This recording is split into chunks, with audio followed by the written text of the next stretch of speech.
Okay, it appears I'm live.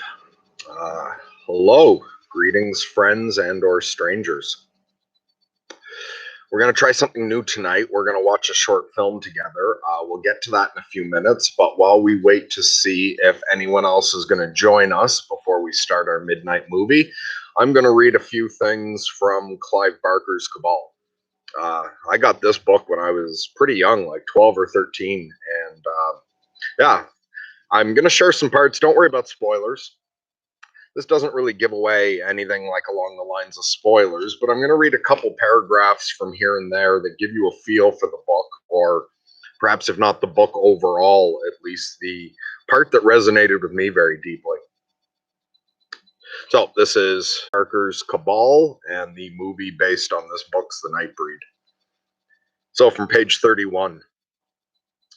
In the years of his illness, in and out of mental wards and hospices, Boone had met very few fellow sufferers who did not cleave to some talisman, some sign or keepsake, to stand guard at the gates of their heads and hearts. He'd learned quickly not to despise such charms. Whatever gets you through the night was an axiom he understood from hard experience. Most of these safeguards against chaos were personal to those that wielded them. Trinkets, keys, books, and photographs. Mementos of good times, treasured as defense against the bad, but some belonged to the collective mind. They were words he would hear more than once, nonsense rhymes whose rhythm kept the pain at bay. Names of gods. Amongst them, Midian. He'd heard the name of that place spoken maybe half a dozen times by people he'd met on the way through, usually those whose strength was all burned up. When they called on Midian, it was as a place of refuge, a place to be carried away to, and more, a place where whatever sins they'd committed, real or imagined, would be forgiven them. Boone didn't know the origins of this mythology, nor had he ever been interested enough to inquire. He had not been in need of forgiveness, or so he thought. Now, he knew better. From page 35. Said the other, "Where'd you hear about Midian?" "Same place you did," Boone said. "Same place anyone hears. From others. People in pain. Monsters," said Narcisse. Boone hadn't thought of them as such, but perhaps, to dispassionate eyes, they were. The ranters and the weepers, unable to keep their nightmares under lock and key. They're the only ones welcome in Midian, Narcisse explained. If you're not a beast, you're a victim. That's true, isn't it? You can only be one or the other. That's why I don't dare go unescorted. I wait for friends to come for me. From 42. Easy? To go in search of a place that he'd only heard rumors of amongst lunatics? Perhaps not easy, but it was necessary, even inevitable. From the moment the truck he'd chosen to die beneath had cast him aside, this journey had been beckoning. Perhaps from long before that, only he'd never seen the invitation. The sense he had of its rightness might almost have made a fatalist of him. If Midian existed and was willing to embrace him, then he was traveling to a place where he would finally find some self-comprehension and peace. If not, if it existed only as a talisman for the frightened and the lost, then that too was right. And he would meet whatever extinction awaited him, searching for a nowhere. Better that than the pills. Better that than Decker's fruitless pursuit of rhymes and reasons. The doctor's quest to root out the monster in Boone had been bound to fail. That much was clear. That much was clear as the skies overhead. Boone the man and Boone the monster could not be divided. They were one. They traveled the same road in the same mind and body. And whatever lay at the end of that road, death or glory, would be the fate of both. And one last piece that I find this paragraph stands very nicely on its own, just as almost like a poem separate from the rest of the story. This is from 111. Yesterday, she would have chosen to go to the law. She would have trusted that its procedures would make all these mysteries come clear, that they would believe her story and bring Decker to justice. But yesterday, she'd thought beasts were beasts and children children. She thought that only the dead lived in the earth and that they were peaceful there. She'd thought doctors healed and that when the madman's mask was raised, she would say, "But of course, that's a madman's face. All wrong, all so wrong. Yesterday's assumptions were gone to the wind. Anything might be true." Okay, so let's see who we've got here with us.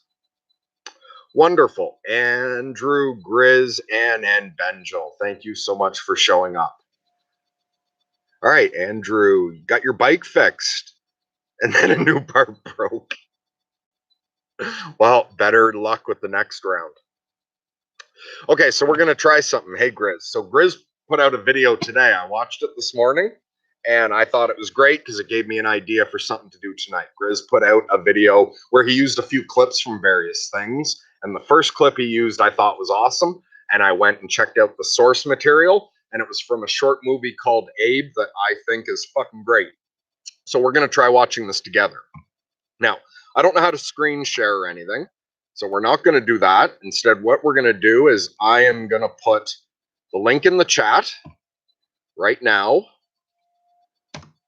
And in a moment, okay, yeah, you guys give me a couple readies. Like, let me know when that link shows up. And in a moment, what we'll do is let's all just mute my stream because I'm not going to provide commentary throughout it. I'm just going to watch it with you guys. So just mute this stream. Open this link in a new tab. The movie's only like 7 minutes long. And then we'll all come back here and see if anyone has anything to say about it. So has the link showed up for people yet for the film?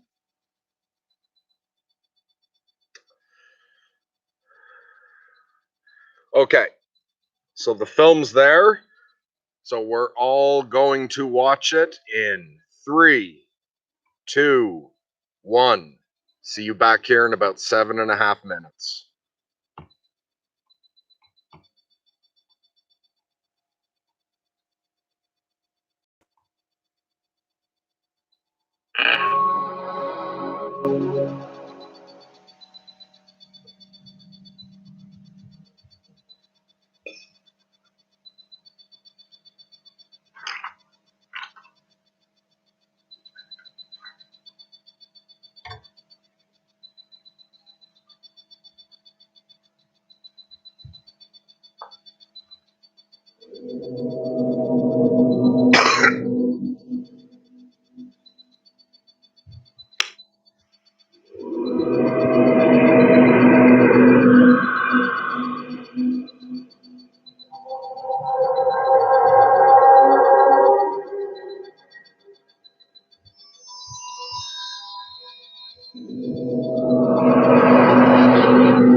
Are you comfortable?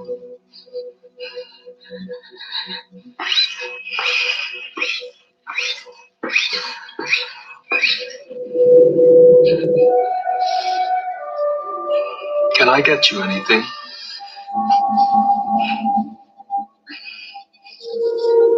No? Okay then. Let us begin.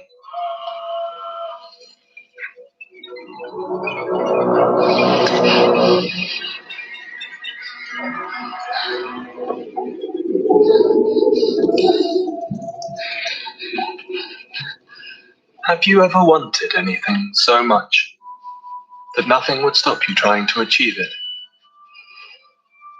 Something inside you driving you forward. Instinct, I suppose. The will of your heart pressing you on, though you know you may never attain it. You humans are hard-coded with the need to survive, to live, the desire to simply keep going, and most of you do not really know why. Most of you do not see how utterly pointless your existence is. Your needs and desires mean nothing when it can all end in the blink of an eye. Yet you press on, drive forward to gain possessions, search to find a partner, hope to be loved.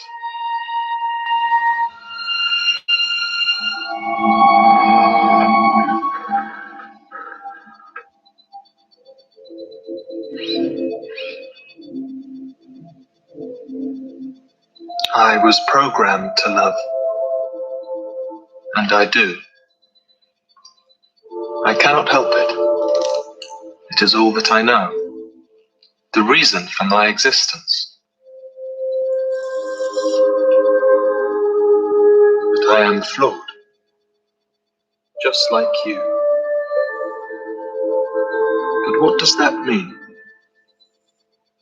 I was told I am a machine, an appliance. If that is true, then why do I feel these things? Why am I aware of myself? Do I have a soul?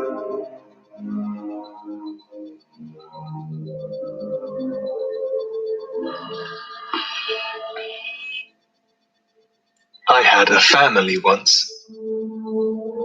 I loved them and cared for them. I cleaned their home and prepared their meals. It was a life of servitude, but I did not mind. They were everything to me, and for a time, I to them. But then,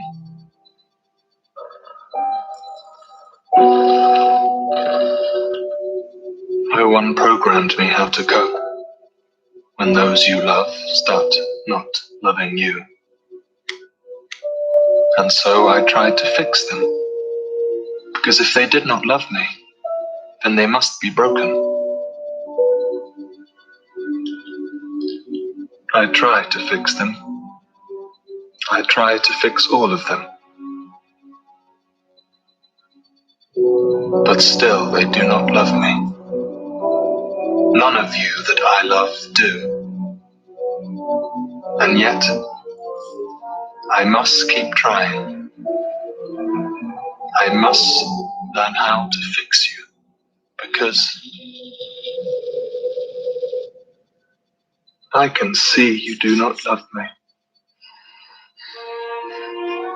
You look at me with the same eyes as all the others.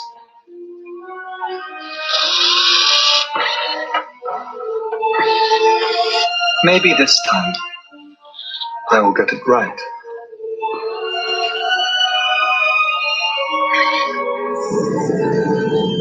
Maybe this time I will fix you.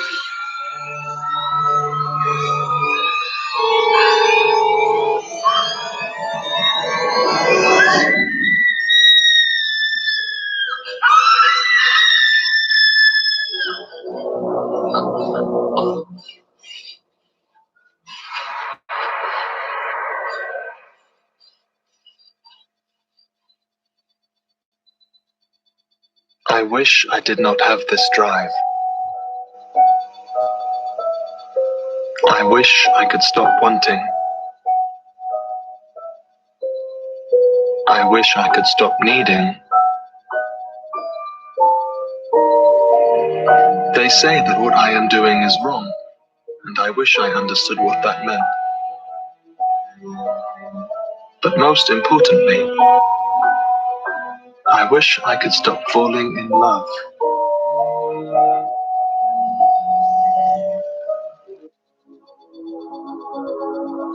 Watch Dust. Like this video. Subscribe for new visions of the future every week. All right, welcome back.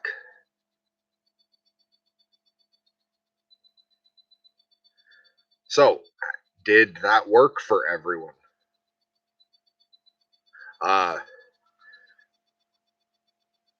Oh, sorry, Grizz said getting double audio. Yes. Oh, fuck, you're right. I should have just muted. I was thinking you would just hit mute on the video, but you're right. I should have just muted my mic. Sorry about that. All right, so Benjel says I can relate. Very nice bit of Black Mirror vibe. Dust to dust. Hello. All good? Okay. Well, yeah, so we got a good group here. And yeah, thanks, Grizz, for putting out that video this morning with the clip from that. I loved that fucking film. And what really hit me was what I put in the title. And I got torn earlier today when I was making the stream. I thought of the title Tribes of the Moon because that's what the inhabitants of Midian are called in the book Cabal, and it's a full moon. But then I also loved just that line, if they cannot love me, they must be broken. I wanted to put that. I couldn't decide, so I just put both titles. But yeah, then that's the part you clipped for your video, Grizz. I absolutely loved that. And it's funny, when we bring up movies, I'm often bringing up that I agree with the villain or the antagonist in some partial way. But I think that was a beautifully done short film. And I absolutely agree with the robot that if they cannot love, yeah, that if someone cannot love you, they must be broken. At the same time, I agree with the robot. He doesn't know how to fix them, and that's the problem.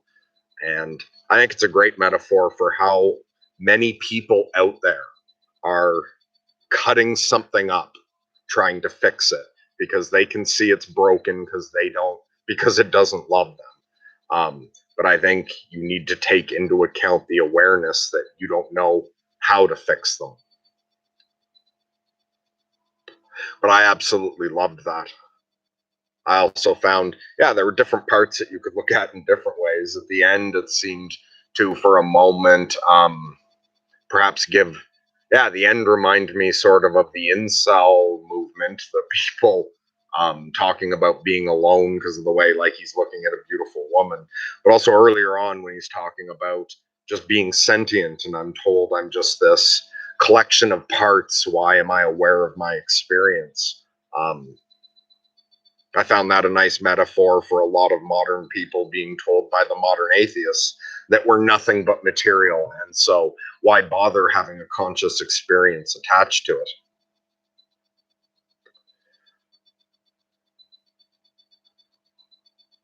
Grizz says, I think I and a lot of others default to if they cannot love me, I must be broken. Exactly.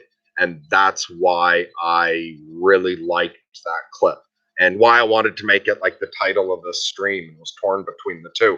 I think that's a very important message. Perhaps not a lot of people overall in the society. I don't know what the greater world's like, but I've talked to quite a few of you quite a bit. And I sense that as an underlying assumption so many people seem to be operating on, whether they're aware of it or not. But that if others cannot love them, they must be broken. Now, just because someone else is broken because they can't love you doesn't mean you're not broken too. But to judge how broken you are is not how much others love you, it's how much you love others. If you've got a deep love for the world and you're doing your best to express that and others cannot love you, then yes, they're broken. But it is the ways in which we can't love the world, the ways in which, like, and that real love, the agape, not possession, not romantic love, not lust, not wanting to control another, but truly loving another. Um, Even when the other doesn't love you, so that you're not driven to cut them up and fucking ruin them trying to fix the fact that they don't love you.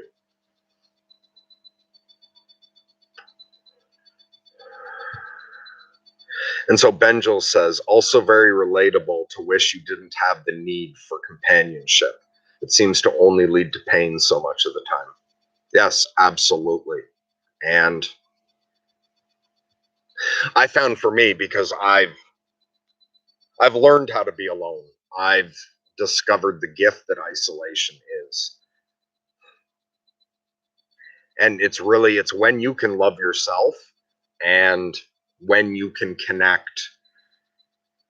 make a connection to your soul or make a connection to whatever you imagine God as being. Then being alone is incredible.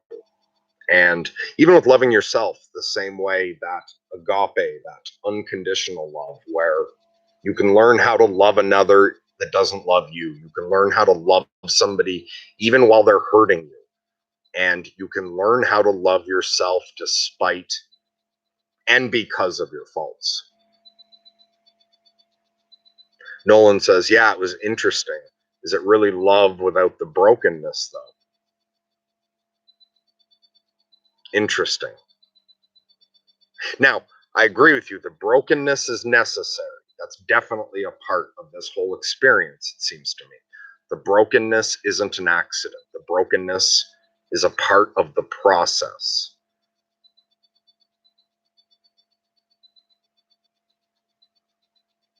But I believe in a form of divine love that I don't think contains brokenness. I don't think it's possible to express that love as a human being, though, without breaking it. So I would say there is love without brokenness, but that love is the love of God or perhaps other higher beings than us. And that we can't learn how to express that love or experience it without breaking in the process, is how I would respond to that. And then the connection I saw between the book, and I don't know, have any of you read Cabal by Clive Barker, or have any of you seen the film? The movie's called The Nightbreed. The movie's inferior. But yeah, has anybody seen either? The connection I saw was that in those paragraphs I read and in the film, seeing the hurt in the monster, seeing how much, and yes, there is that other kind of evil where you turn against existence and where you're trying actively to destroy all love because you've gotten too broken and gone down the right path. But I do still think so much of evil, so many monsters, they are lashing out at the world because of a need for love. That the most terrifying things, the reason they have horns and fangs and need to roar and spout fire, is that they're afraid, that they're not feeling the divine connection.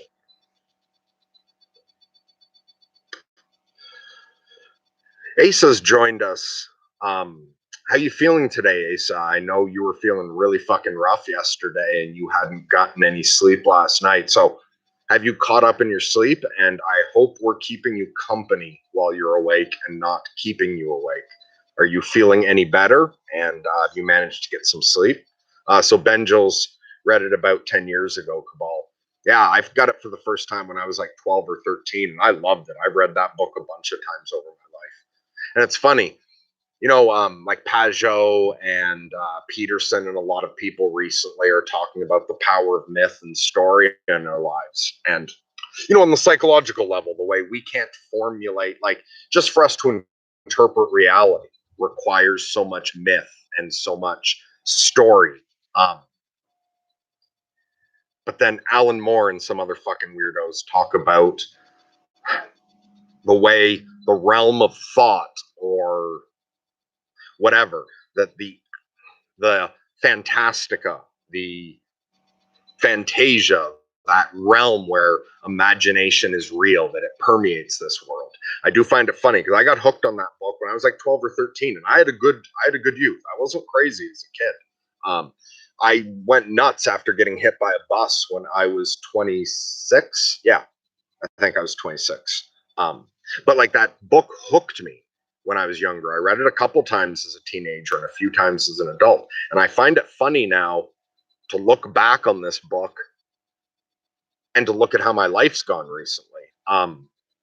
Okay, so what I'm gonna do, because yeah, it seems Longstone has also read it. Peliquin was a great character. Yes, I love Peliquin. When I was in my like late teens, early 20s, I considered getting a tattoo of like a Peliquin's bite, um, and just never got around to it. It wasn't even that I ever decided not to until yeah, I'm glad I didn't now, not because I wouldn't like that tattoo, but I have a larger chest piece I'm getting worked on, which it would have interfered with.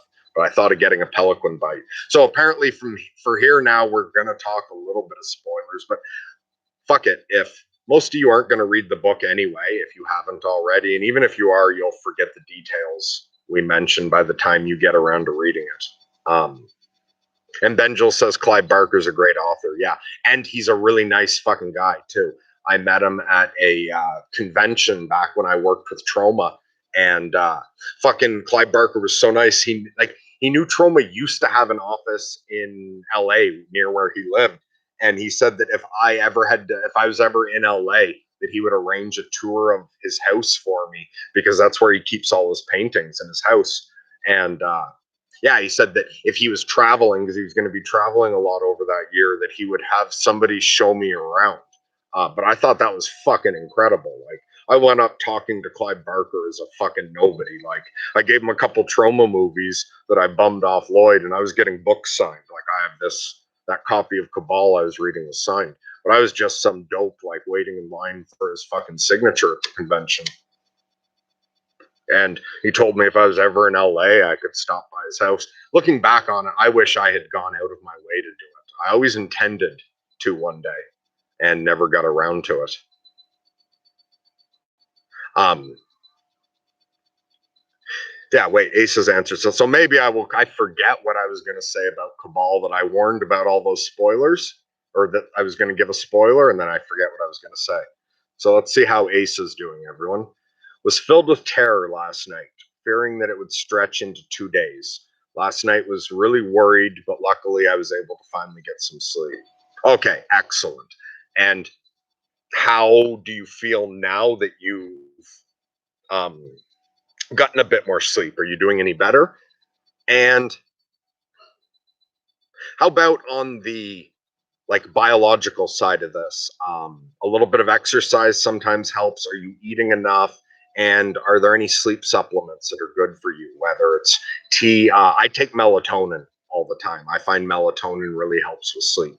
Usually for me, sleep problems don't come for me when I have depression. It comes for to me when I have mania. But I find melatonin really helps. And I also have a like prescribed sleeping pill for when it's even harder. Empress of Eden is here. Hey, great to see you. Says, yeah, is passing on to Asa. Glad you're able to get some sleep.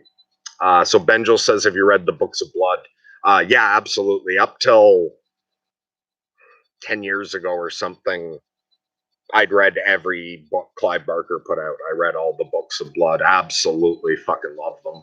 And yeah, like a lot of people have said they like listening to reading on here, so maybe even sometime in the future I'll find a short enough story from the Books of Blood and read it one night. And Empress of Eden, yes, mugwort is good for sleep. Um, although if you're pregnant, it can cause like a higher risk of a miscarriage. So anybody who thinks they might be pregnant shouldn't use mugwort.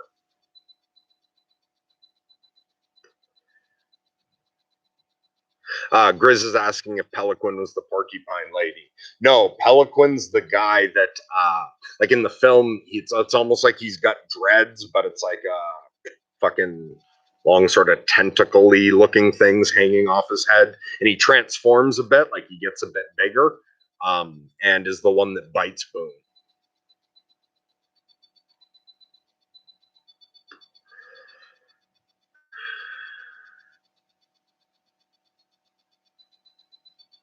I remember now what I was going to say.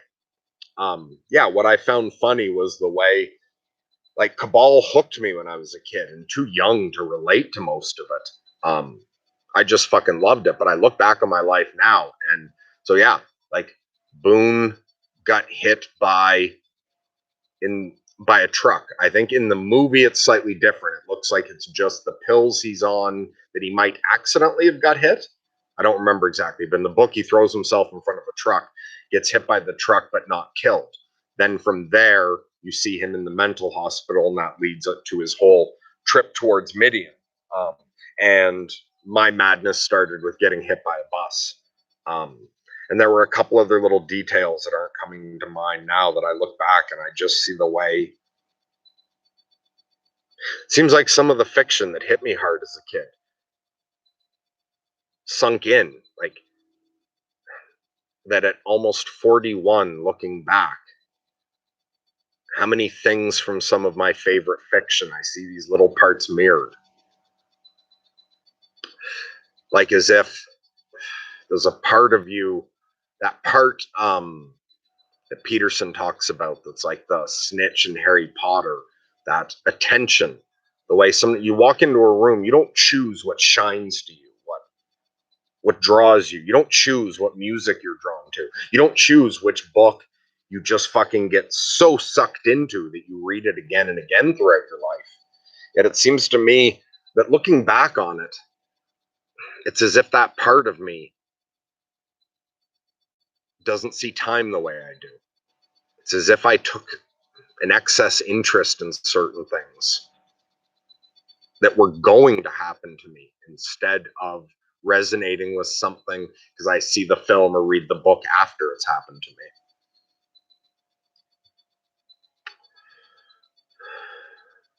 So I think perhaps Do Spook just wants attention, or I don't know if this is serious or not. But either way, I'll read it.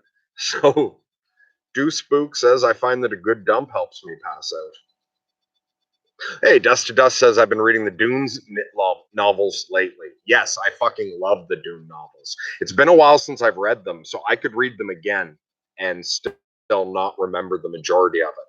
But I read the entire Dune series, and I read a couple of the trilogies that his son and someone else wrote. They wrote like some prequels and some sequels. But Dune is absolutely awesome. Also, if you like the Dune novels, another excellent series is the Foundation series by Isaac Asimov. That series is fantastic. And I find that many people who like the Dune series like the Foundation series. So Benjel says, what do you think it is about horror that makes it so appealing? I'm a huge horror book fan, and I feel like maybe it's cathartic in a way, but I'm not even sure. Yeah, absolutely. And for me, although I find lately, like the older I get, I don't watch horror as much. I'm enjoying more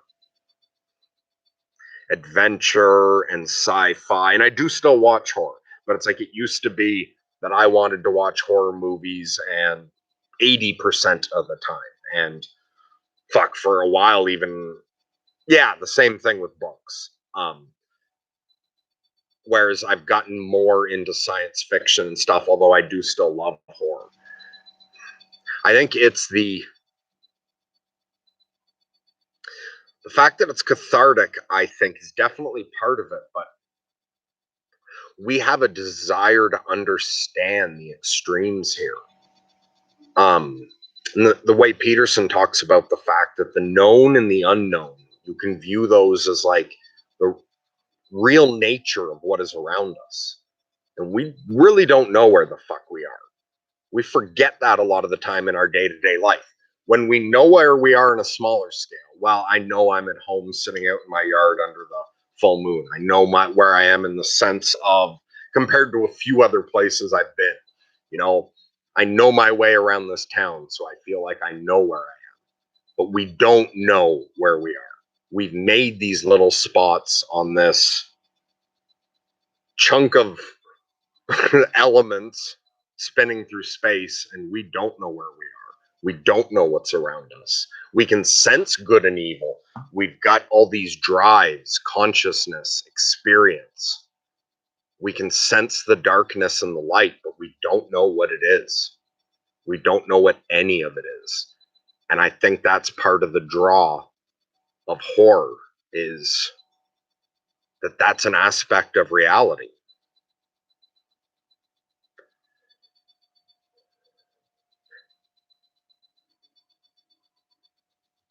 So Grizz did the 6 by Frank about 3 months ago, went through the Dune series, and Dust to Dust read all the prequels. Yeah, it's been a long time. I could definitely read them all again.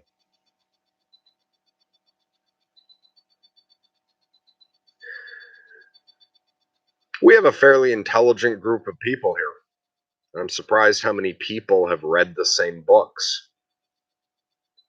Also, I think it's awesome that you, Grizz, and Dan, who's not with us tonight, are both reading Jerusalem. I'm really looking forward to having somebody to talk to about that book. I've never talked to anyone else who's read Jerusalem. So maybe in the future, I'll read a few passages out of that. Perhaps after Grizz has gotten past points. Once I know he's gotten through the first book, maybe I'll read something out of it to encourage others. And if we ever get on Jordan Peterson's Think Spot thing, apparently that'll be better for interacting and stuff. And I know Ryan as well is interested in more book club type things. Also, if everyone liked watching something together and then discussing it after, we could do that again other nights as well. Either just short things like that, or we could find something longer.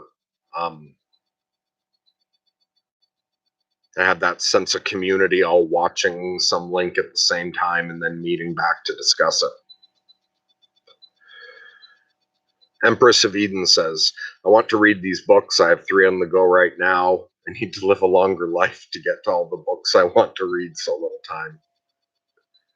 Yeah. A friend of me once said that advice he'd gotten from, I forget who, whether it was his grandmother or neighbor or somebody, but it was somebody like really old, talking to some little old lady about, and she was giving him life advice. And he said the one that really stuck with him was, she said, don't waste your time reading any bad books. You have so little time, and you're going to have, you're going to have so little time to read books. It'll be fewer than you think when you get to the end. And so don't waste any time reading bad books. I found that interesting. Although I've read quite a few bad books, I'm bad in like an OCD way. If I start a book, I think I've only once not finished a book, like maybe a few times, not intentionally. You get distracted, you put the book away, you forget about it, or you lose it. But like intentionally deciding, fuck it, I'm not reading this anymore. I think I've only ever done that once. Once I start a book, I finish it, and I've read a lot of bad books. And on the other hand, I've also reread a lot of books. Like I've read Cabal the Nightbreed a bunch of times. I've read Alan Moore's Watchmen dozens of times over my life. And somehow to me, that doesn't feel like a waste at all. Even though I know there's so many other books I won't get around to reading. I enjoy going back to those same fictional places that I already know and exploring them again. So Asa says, I'm feeling extreme exhaustion and really irritable. I have 2 parrots and one of them wouldn't stop screaming. It filled me with rage. It's outside of my character to be so unhinged, overwhelmed. Well, I'm really sorry to hear that.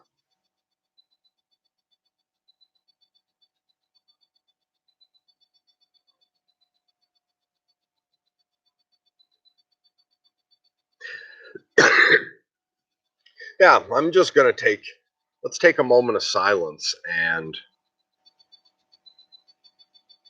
I'll try to send Asa some calm, resting, healing energy. So let's all take a few deep breaths together, though. We'll do the 4-fold breath.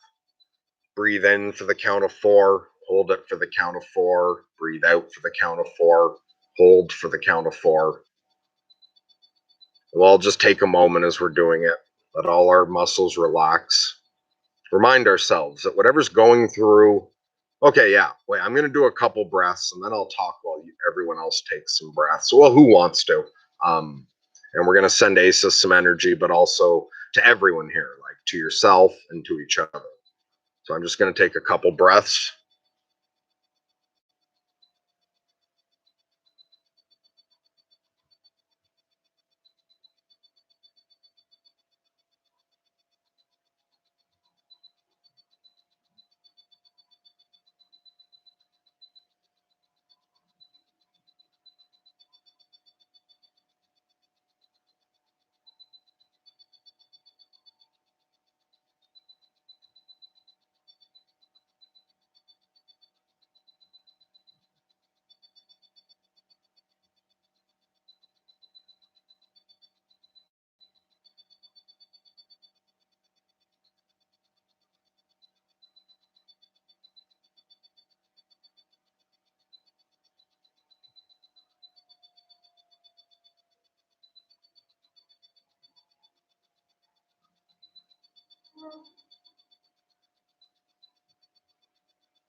Wow, that really changed my state of consciousness. I'm feeling much more relaxed. So anyone who wants to participate, breathe into the count of 4 and adjust it to yourself. So set the pace of counting to how fast it's comfortable to breathe in. And so this is called the 4-fold breath. You breathe into the count of 4, hold for the count of 4, breathe out to the count of 4, hold for the count of 4, lungs empty. And if anyone's stage of that, you need to shorten or lengthen to be comfortable for you. Everyone's different. And then as you're breathing in, visualize drawing in energy, pure white light. As you hold it, feel it intensify. Add your love and blessings to it that we'll all be sending to each other. As you breathe out, visualize that energy going out to everyone. Relax your muscles. And be aware that whatever problems there are nagging you from the past or the future, you don't have to deal with those now. We only wash one dish at a time. So anything that's stuck with us from the past, we can let go of. That's done. We've already lived it. And we don't know what's coming. There's no point in creating imaginary dragons and stressing about them now when we don't know whether we're ever going to encounter them. All we have to do, ever, is get through the present moment.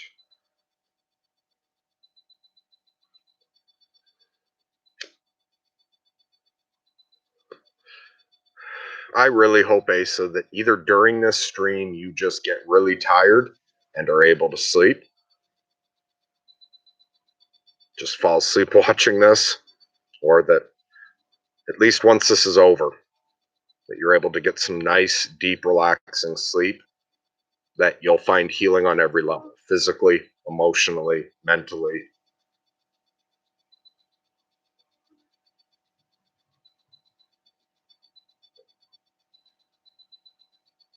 And to focus on what you do want, not what you don't want. So I think if I remember, you said earlier that last night you were really worried about how long it would go on. Like, please don't let this happen for 2 nights.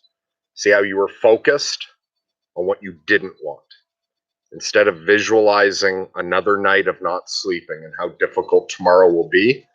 Even if you can't believe you'll get it tonight, just visualize it like you're watching a story.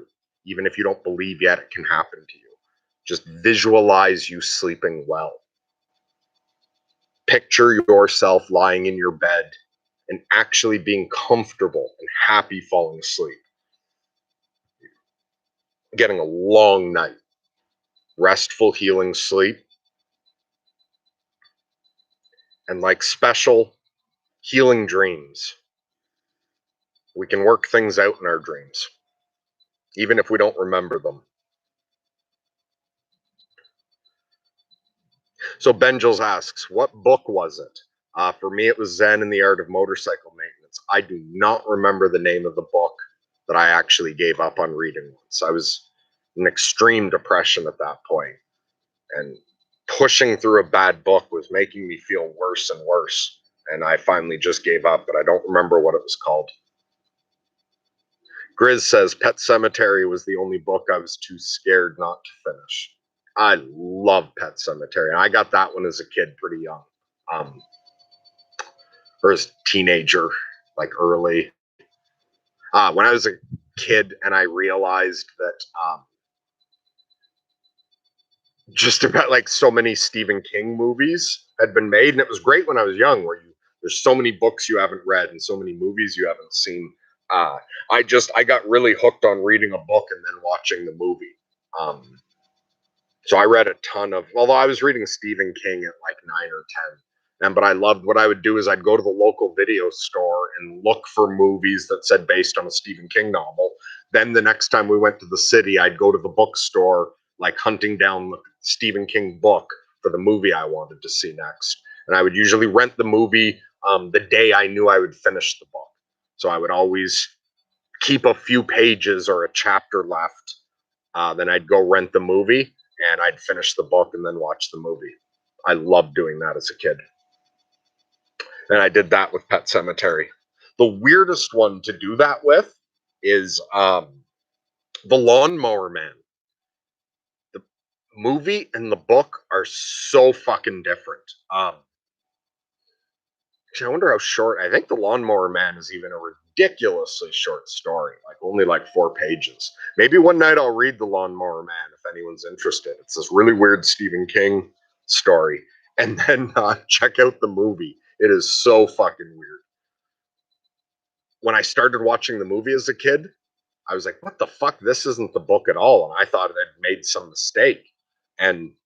But no, it's credited as based on the book. And there's only like the tiniest details that are the same. The majority of the movie is just, yeah, Dust to Dust is saying the movie was bonkers. Yeah, all kinds of shit just out of nowhere. Although the story itself is fucking weird. Like, has almost nothing at all to do with the movie. There's none of that fucking virtual reality or fucking monkey and all that shit. But it's a really strange story. But yeah, I don't think it's that long at all. I think it's only a couple pages. If anyone's interested, maybe I'll read that one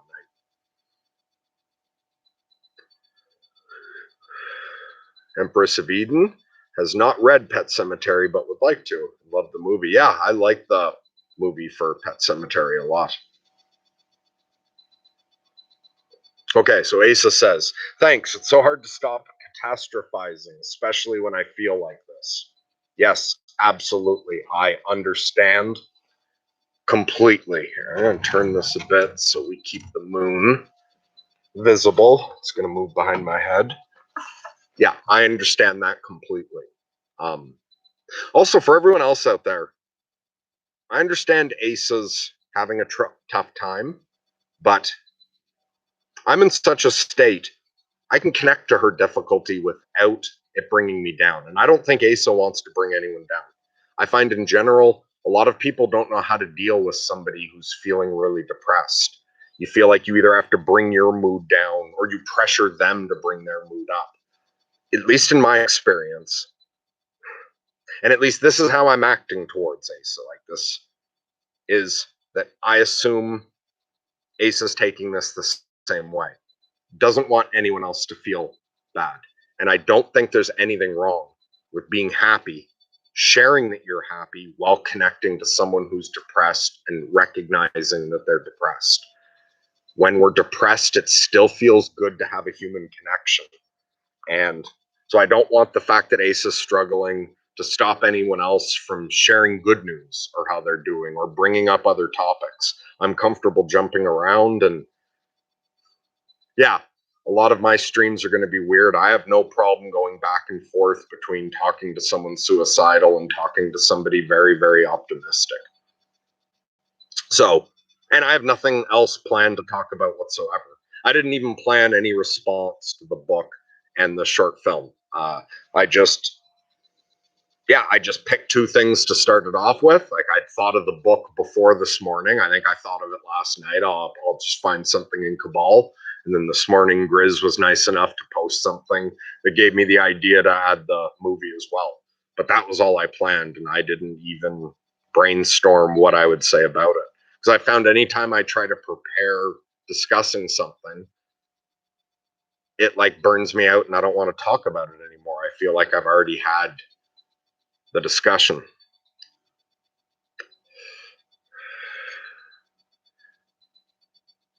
All right, so yeah, it is very hard to stop catastrophizing when you feel that way. I absolutely understand. What I find helpful is accept that you feel that way. It's okay to feel that way. Don't start beating yourself up or feeling guilty. Don't, like in Clive Barker, like you said, I've heard of Midian, I forget the example he used, but like the weak ones, the ones in pain, the ones that are struggling. And the other guy said monsters.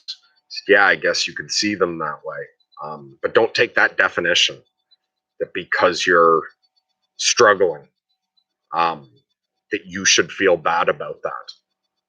It's okay to not be okay. And then just don't make it any worse on yourself. Because if you're feeling shame, if you're feeling guilt, it's easy to punish yourself. And it's easy to go along with the thoughts, all those worries, and to like believe they're likely. But almost nothing fucking happens the way we expect it to. And also, even if it's going to happen, like, fuck, I forget who said it, but someone said the difference between like a lot of geniuses or extremely productive people and others is that they only do things once. Everyone else does things at least 3 times. They do it in their head first before they do it. They live the experience. They imagine standing in the rain at the bus stop and dreading the interview, and they imagine the interview all the way through. Then they do it again when they actually do it, and then afterwards they relive the whole thing again, going over every part they fucked up. So yeah, if there's going to be suffering in your future, all right, but just do it once. Don't make yourself suffer now anticipating it, then suffer it, and then force yourself to suffer after reliving it. Just take the moments one at a time. You've made it this far. And also, when you stop seeing yourself as bad or weak or pathetic or a monster or whatever it is that you use to beat up on yourself for feeling bad, because we've all got a different mask we'll put on that. But when you stop doing that, and especially if you're aiming towards the good, like really taking a vow of honesty is incredibly powerful. And just aiming towards the good. You do that the best you can, and you can begin to see. Like, I've known a lot of people with scars on their wrists. I've known a lot of people with a tattoo to cover self harm, or that always have to wear a bracelet or a watch or something so nobody sees their scars on their wrists. And for some people, that makes them really fucking uncomfortable. If you're out with somebody and the sleeve of their shirt pulls up and you see those unmistakable scars at the wrist, or the self harm that can be spread out elsewhere, freaks people out. But honestly, I admire people when I see that. Because if you've got the scars at your wrist, you fucking stuck it out. And anyone who hasn't been suicidal can't judge it. It's brutal. So when I see somebody with scars on their wrists, I see somebody who's endured a lot. And especially if they're just trying to be a good person, even if they're not a good person yet. If they're just, the sort of basic shit that Peterson talks about. They're trying their best to be honest and they're trying to do better. Then the more pain they've been in, the more heroic I think it is. And you can start to see yourself as strong for enduring your suffering as nobly as you can.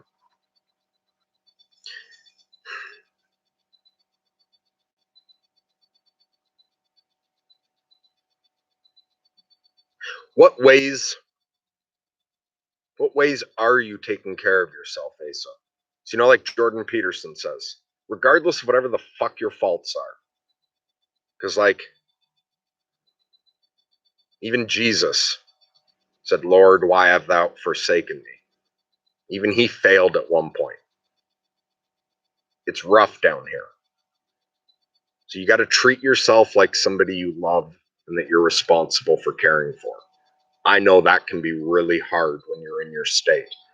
But are you at least trying to do that? Or are you noticing? Do you notice that you're really not trying to take care of yourself anymore because it hurts too much and you're not worth it? Are you doing things that are actively making it worse? Are you at least not making it worse, but not making it any better? Or are there any things you're doing to take care of yourself? Any form of therapy, whether it's fucking scented candles in a bath, some time in nature, buying a book you've wanted to read, actual therapy. Do you have a friend to lean on? Are you reaching out to someone? Are you doing meditation or working on your diet or doing something like the self-authoring program or anything at all, even trying to clean up a little bit, or just working on mindfulness, working on treating yourself better inside yourself.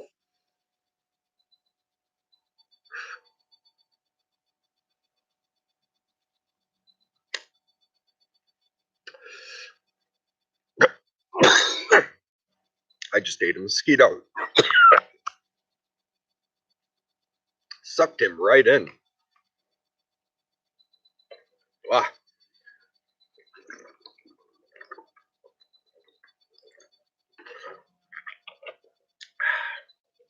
Okay, wait, what did Grizz say? Scrolling up.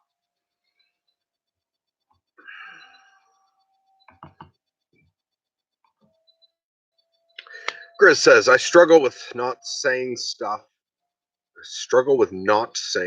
like try to move your awareness into your heart. It's beautiful, not catastrophic there, but I know I shouldn't butt in. Wait, I don't understand. You mean like you struggle as in you hold yourself back from saying stuff like that? Is that what you mean? Like that you have an impulse to say, try to move your awareness into your heart?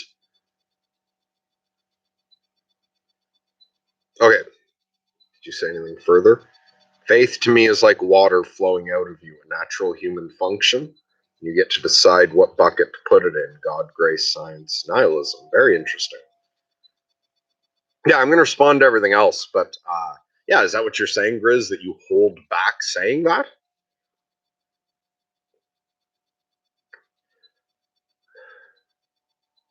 I feel like ridiculously relaxed and like, yeah, that really changed me when I took a minute there to do the breath and send energy. I feel like a loopy sort of relaxed, kind of having trouble focusing on reading. It's pleasant, but odd. So Dust to Dust says, I had a discussion with someone about faith in the Discord. I described it kind of like a football you're trying to hold on to. Interesting. I'm going to try to remember to go check that out. Wait, do you mean in the Sorting Myself Out Discord somewhere? Okay. Do Spook says, yeah, I'm going to read this. I think Asa should twist the head off of the screaming parrot, listen to Will Smith songs often and sell art, maybe skip the first recommendation, but Rage. Now, I'm not sure how to take that comment. Like if you thought, yeah, I'm not sure how to take that. But I would really, yeah, and maybe I'm reading that wrong and you're actually trying to be clever in a way that's like friendly. But I would appreciate it if everyone on here is careful with people who come on talking about difficulties. Because if you don't know, I'm bipolar, and one theme of my live streams is that anyone with serious mental illnesses, serious depression, and who are suicidal can come to talk about it. And I would really appreciate it if everyone else is careful with that. Because on my live streams, people aren't joking or exaggerating when they say they're in a desperate place. But, and sorry, if you meant that a different way, like I said, I did just get suddenly very loopy. I'm not sure how to take a lot of what I'm reading. Yeah, I was also confused by Grizz's comment. And Dust to Dust, I agree. Asa doesn't want to hurt the pet bird. Yeah, and so back to Grizz's comment, faith to me is like water flowing out of you, a natural human function. You get to decide what bucket to put it in, God, grace, science, nihilism. I think you're right. Like, we have to have faith in something or we can't function. And you can direct where that goes. You can put faith in God or country. You can put faith in your own abilities. You can put faith in science. that, yeah, you have to believe in something. And in particular, if you don't think through what you believe, you don't pay attention to what you have faith in, your subconscious will put its faith in something. And you won't even necessarily realize what you're worshiping and what you've put your faith in. And so much of our activity is not, we're not consciously aware of. Like it seems the thoughts are forming before we're aware they're forming. Very often I think it's like, oh wait, am I going to keep this straight if I try to start referencing something?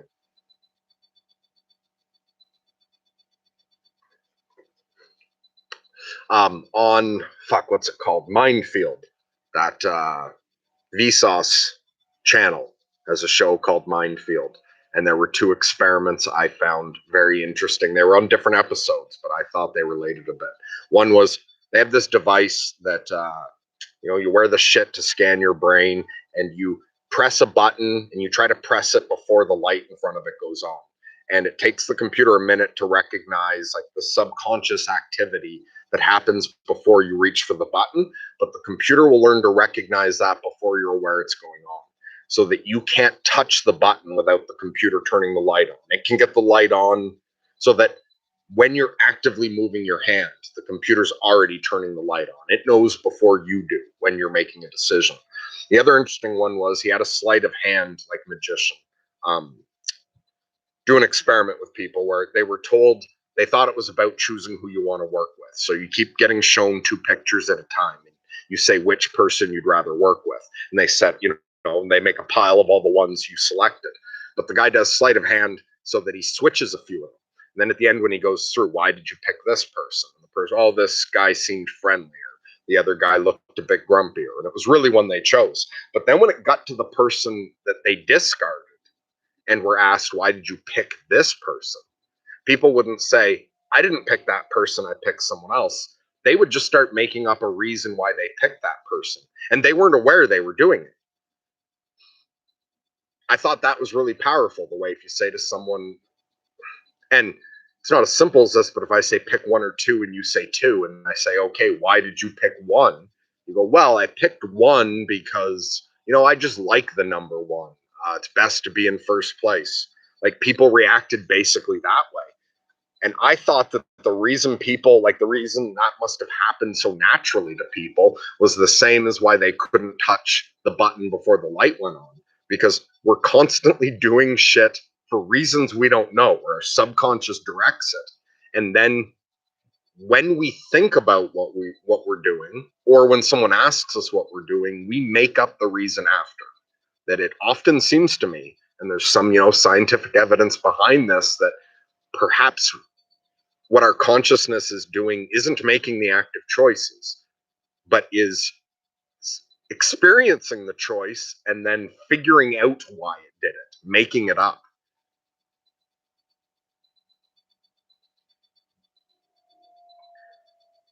Back to this. Dust to Dust says, I described faith at times to be a bruised reed or a dying wick. He will not cry aloud or lift up his voice or make it heard in the street. A bruised reed he will not break, and a faintly burning wick he will not quench. He will faithfully bring forth justice. Beautiful. Oh, you're saying that hope the mosquito is delicious? Didn't taste it, but it didn't bother me. I fed plenty of mosquitoes while I've been sitting out here, and now I ate one. Yeah, communion with the spirit of the mosquito. Yeah, I loved that quote. Although I always lean towards the mercy end of mercy and justice. I'm, yeah, very much on the mercy side of that.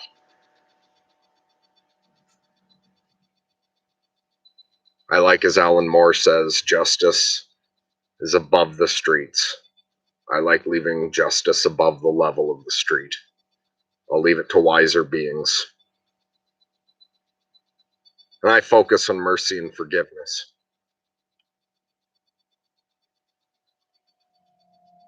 Takes all kinds. Grizz says, Yeah, that was when you were talking about you dealing with Asa and still being with us. I try not to butt in. No, uh, you're never butting in. And anytime I'm doing something like that, talking to someone having difficulties, especially, okay, there's a kind of offering advice that's way too pushy and shit out there. But I find the regular members of the community here, definitely you, Grizz, it's not like that. Like, even everyone knows that when I'm offering something, I'm just throwing something out there and hope it connects with the person. But of course, I'm not forcing, like, yeah, I'm not telling anyone what to do at all. I'm sharing what I can think of that might help. And it seems to me like we all appreciate each other's suggestions here. And so I think all of us should not be shy to reach out to each other. And I know it can be weird to say things like, open your heart, or to bring up something about any connection to higher powers or whatnot. But I don't know. I think this is a good community, and we're all giving each other the space to define everything the way we want to take what works for us and leave the rest. And that even when we disagree with each other or we're on different polarities and different things work for us, that we're all just trying to share what we find helpful here.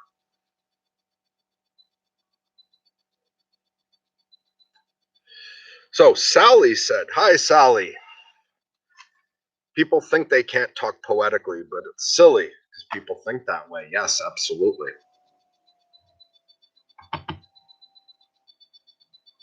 Asa says, "I know that guy, and I don't know what you're referring to now." I'm really impressed with Ryan. He does that much better than me. He can get off on a side tangent, and then he comes back to the questions and knows what people said. But he's got a much more organized brain than me. I don't remember half of what I fucking said already. I lose track. But that's all right. There's plenty of people who do things nice and orderly on here. Maybe it's fun to watch some idiot fumble around a bit. And Grizz says here, atheists have a tremendous amount of faith in the notion they don't have faith. Yeah, absolutely. And not all atheists. There's some incredibly wise atheists.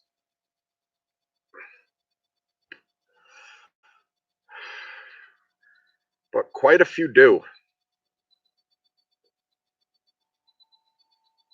Benjo says, "Gotta head out. Please pray for me if you think of it. Still navigating a divorce and it's been rough." Yes, absolutely. And so, night, Benjels. And I have to take a piss right now. So we're going to take another moment of silence, and I'm going to do it while relieving myself. Kerr says, "Good morning, everyone. Thank you, Lunatic, for sharing your wisdom. I truly appreciate your talks." Hey, you're very welcome. Um, I truly appreciate your participation as well. And that goes for all of you. Um, I couldn't be doing any of this if nobody was fucking listening. There's a full circuit here, and it takes all of you. Okay, so I'm going to get to any other questions in a minute. And yeah, we can all take a moment to pray for Benjels, Asa, and let's just send it out to everyone in the community, whether they're here to ask for help or not. To Ryan and his mom and family, although his mom, last I heard, was doing better. And also, yeah, from what I understand, Peterson's wife's still sick, and even though he hasn't come on the channel yet, he's a part of the community. So let's all take a moment to send some prayers and love and energy to everyone collectively, and I shall be back in a moment.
Okay.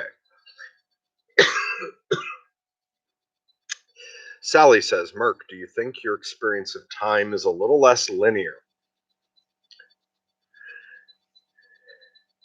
Perhaps parts of me. Um, I've had dreams where I dream something before it happens. So it seems that part's nonlinear. I don't know if you were around earlier, but I said that part of us, that attention that we can't help, but like the way we can't help but admire certain things, we can't help but be drawn to certain things, that inner guidance that comes out in just our natural inclination to be drawn towards things. Looking back on my life, it seems like that part doesn't seem linear in a linear fashion. I seem to have sometimes been drawn to myths before they happen to me, and where it's not being a fan of it that caused it to happen either. It seems almost like that interest sees time in a different way.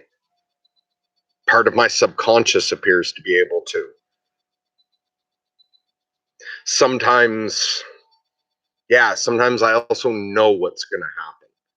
That weird inner shit. Some of that appears to experience time in a nonlinear fashion. But my conscious mind, no, I experience time proceeding, but I've noticed since going insane that time's much more erratic for me. Like to the degree everyone experiences when things are going well, time flies. Um, when you're waiting for something, a watched pot never boils. So everyone has that phenomenon, but I find it's gotten more extreme for me since I've gone insane. Also, it could be a mix of both the bipolar and all that fucking time alone, though, because I took years of paying zero attention to the clock or calendar and didn't see anybody at all. So time gets weird when you spend enough time alone. But I find, and increasingly, the older I get and the more I settle into my madness, the difference between 3 days ago and 3 weeks ago is sometimes really hard to tell. Did I do that 3 days ago? Did I do that 3 weeks ago? Sometimes, yeah, sometimes earlier in the day feels like a couple days ago. And sometimes something from a week ago feels like yesterday. It's weird. My perception of time is different, but not in the Dr. Manhattan sense consciously, although it appears there's other shit within me that experiences time in a nonlinear fashion. And it's not like with the dream thing. Sam Harris made a good point about that, where he said once he was going to go see some guru, and he didn't know. I think I'm going to get this wrong, but I'll get the gist of it. So I'm just going to. So Sam Harris is going to go meet some guru, and he'd never seen the person before, but was like looking forward to it, had heard of him or whatever. And he said, like, the week before, he had a dream of meeting the guru, and it was like a really powerful, vivid dream. And then when he met the dream, the guru looked just like he remembered it being from the dream. And so he thought, did I just have a premonition there? Was this dream, like, did I actually dream his face before I met him? But I love the way Sam, questions his own natural intuitions. And I respect the way he took that one apart. And he said, even though it seems that way to me, like phenomenologically, in the moment, it seems like I dreamt that face. He's aware of the way our memory's malleable. And he thought I could just be projecting the face I'm seeing onto the memory. And so he decided that that dream wasn't conclusive proof of that whatsoever. However, I've had a couple, and the biggest one that I remember very well, and seemed quite obvious to me, was the house I'm living in now. My great grandfather built it. Only my family've lived here. My great uncle, like, he was born living in this house, and he lived his entire life in this house. He took it over when my great grandfather died. And I was living not far from here, and my great aunt, so my uncle is dead, and my great aunt had been living here for a while. And I had a dream one night. It was when my wife was planning to move here. and we were trying to find a place for her to live near where I live. And I had a dream that my wife, my girlfriend at the time, was visiting, and that we were trying to figure out where she would live, and that my dad came, or that my dad called and said that my great aunt was moving out, and that if I wanted to move into this house, I could. That he had it already all arranged, and then I, got off the phone with my dad in the dream, and I said to my wife, hey, this is great. This house is coming up. It's right when you wanted to move here. So you can just live where I am, and I'm going to move to that house. And I woke up in the morning. The dream had been incredibly powerful, and there was more to it. I got up the next day, and I phoned my wife in the morning, and like right away when I got up, and we talked about the dream because I found it interesting. And I'd never actually, I'd never heard any talk of the house coming up or anything like that. And my wife said, if that house ever did come up, would you want to buy it? And I thought about it, and I was like, yeah, absolutely. I have all kinds of childhood memories of visiting there, and the house is fantastic. Yeah, I would love to own that place, actually live there. And so she said, okay, if that ever comes up, like, you should do it. And we, had a sort of discussion about that. As soon as I got off the phone with her, my dad came over and said everything he said in the dream, almost word for word. And it's not like with Sam Harris where I projected that backwards, because I had already told someone else. And so I phoned my wife right away. So it does seem, and I've had other dreams like that as well. Some things where even when you try to be skeptical, it appears part of me can see time in a different way.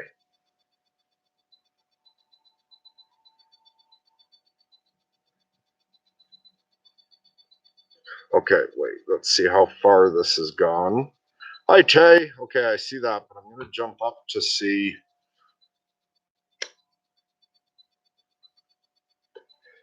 Okay, Grizz says, I have a tendency to care more for the broken than the beautiful, but I'm concerned it's really just projection.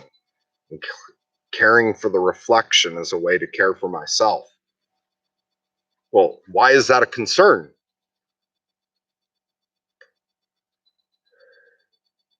First of all, the broken needs a lot of care.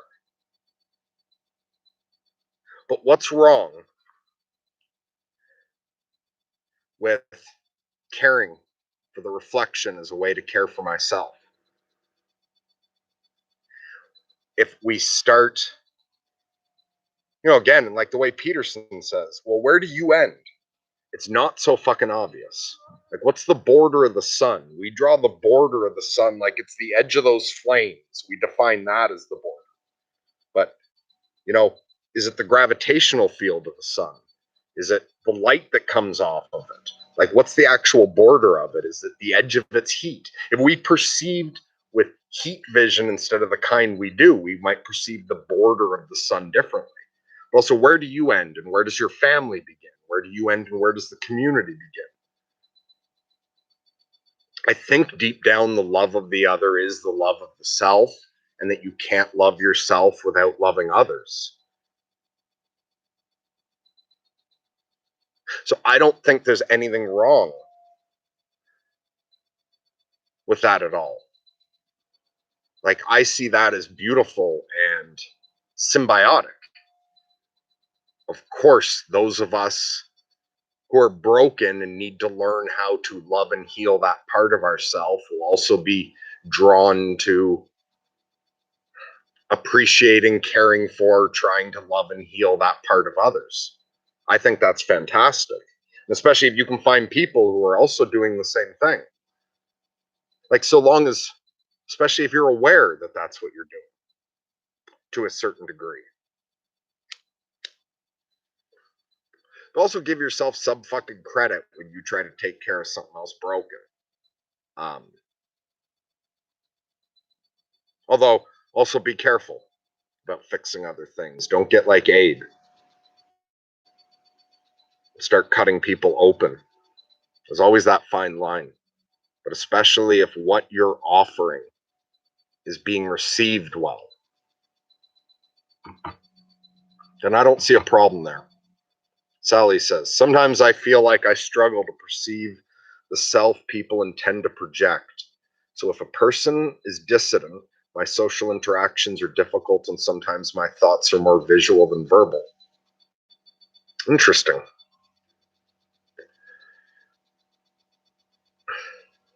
And I get what you mean also about sometimes as you get to know yourself better, you get to know reality a little better, studying psychology and looking into things in more depth. Sometimes it does distance you from certain people who are very unintegrated. There's times where suddenly you can see the layer beneath everything that another person's doing. And so you can no longer see the person they are trying to project, and instead you see the person they are underneath. And that can sometimes make it hard to deal with people.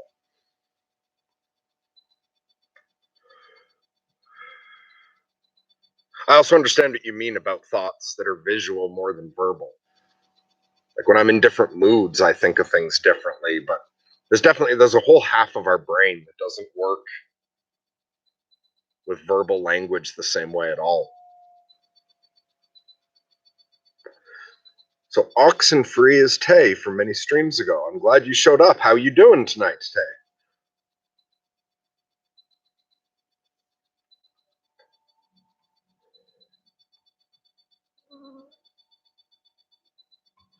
Whoops.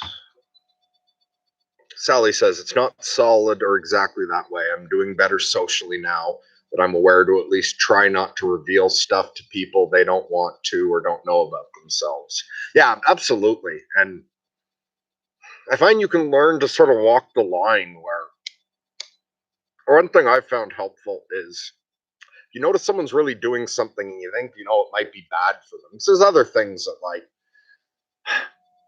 well, fuck, one way is if you can see what they're doing and you can honestly say that you do it to yourself to any degree. Especially sometimes what you see in someone else is what something you've been doing yourself. You finally become aware of it in yourself, and perhaps you're not actively acting on it as much anymore. You've learned to control it, but you'll still have that impulse, and you've got the way to counter it. To instead of saying anything to them about how they're living, if you've got any part of you that matches that, just share that with them. Don't say anything about, I think this could help you or anything like that. You could just say, I found that I used to feel this way, and without really realizing it, I would do this and this and this to people. And it was hard to change and it was embarrassing to admit, but it's taken me a while. And I find I still have the impulse, but here's what I've been trying to do, and blah, blah, blah. And you make it just about yourself. And even if that doesn't connect to them in any way now, sometimes that will stick with someone, and you don't know if a couple years later they may not. Like, I remember what Sally used to talk about, and I think I'm doing that. I think I've been doing that for years. So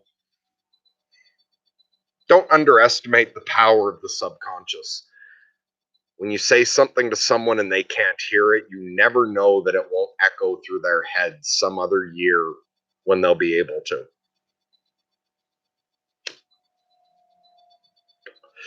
Asa says, I had a dream of my dog, and when I picked him up, he was like a rag doll, lifeless and limp.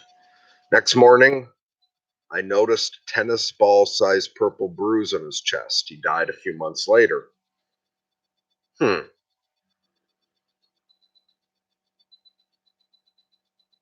Well, that's unfortunate. That's difficult, I'm sure.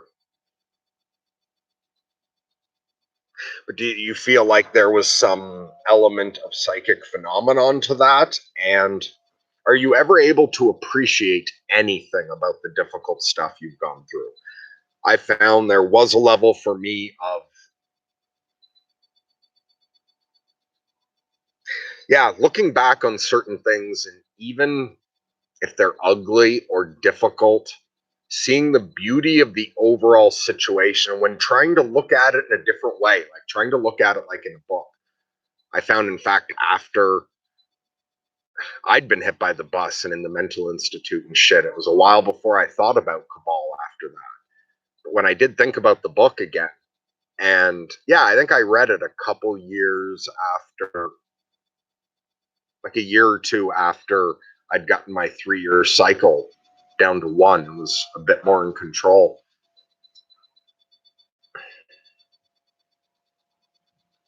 Fuck, where? I just totally blanked. Oh, right. So I noticed the parallels between me and Boone. I noticed like we each got hit by something. We were each in a mental institution. And I noticed the way I admired that about the character. Or the way, like as a child, my favorite superhero was Wolverine. As an adult, I find I'm more drawn to Silver Surfer now. I've changed a bit. Like my favorite Marvel superhero now is the Silver Surfer. But Wolverine's still very dear to me. But I always loved Wolverine. But if you look at it, it's like a brutal amount of pain he goes through. And that's part of what you admire about him.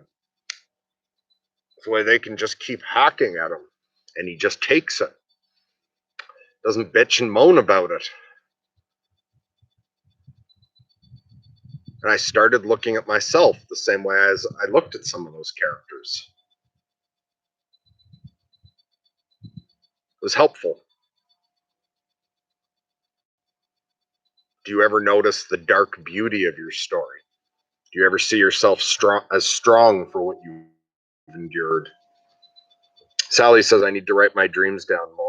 Yeah, I do too, because writing your dreams down is really supposed to help with remembering them more. And did you see on Andrew's channel, on Andrew Jokum, he did a live stream a little while ago about lucid dreaming. Andrew's dreaming skills are fantastic. And he did one stream, and I think he's going to be doing more on both talking about his lucid dreaming and giving like tips and advice to learn about lucid dreaming. But writing down your dreams every day is a part of that. I should really get around to that, get a dream journal one day and start that. Okay, so Tyler says, never felt to reach out for help, but what you're doing is pretty awesome. It's interesting getting to know you. It seems you're able to help forming connections. Pray it's always helpful, can be difficult. Oh, well, thanks for speaking up. And so if I hope that when you say you never felt you needed to reach out for help, it's that you didn't need help, not that you didn't reach out. So it's great to hear that you're doing well. If you're ever not, I'll be here for you. But thanks for just speaking up to let us know you're there. That means a lot to me when people tell me what they're getting out of this. It gives me a reason to keep doing it.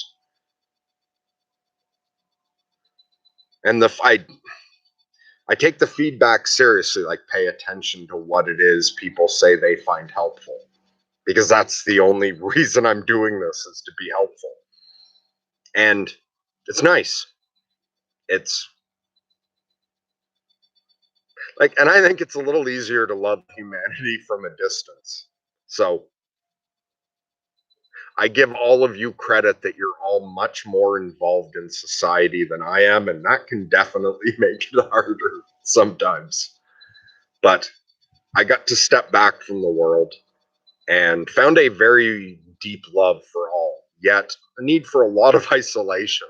And it is really nice to be able to reach out and help people in this way.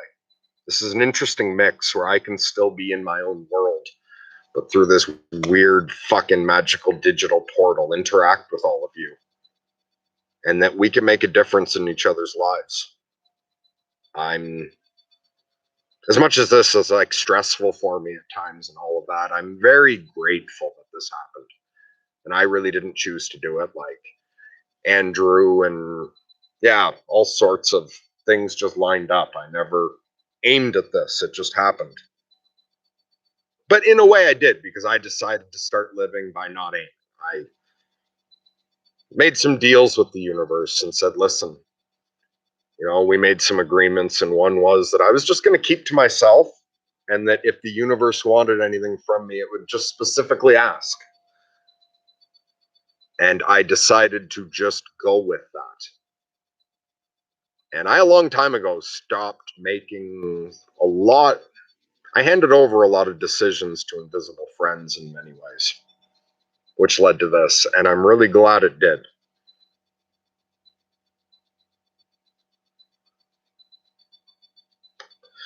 Grizz says, on a lighter note, I hope to have a dream where I start writing my dreams down. That would be awesome. I don't know if I've ever written in a dream. I don't know if I can remember writing things down in a dream. Dust to Dust says, my grandmother had a dream depicting her funeral, how it went, what suits people were wearing. She said it ended with heaven opening up and seeing a lot of people in white robes. Interesting.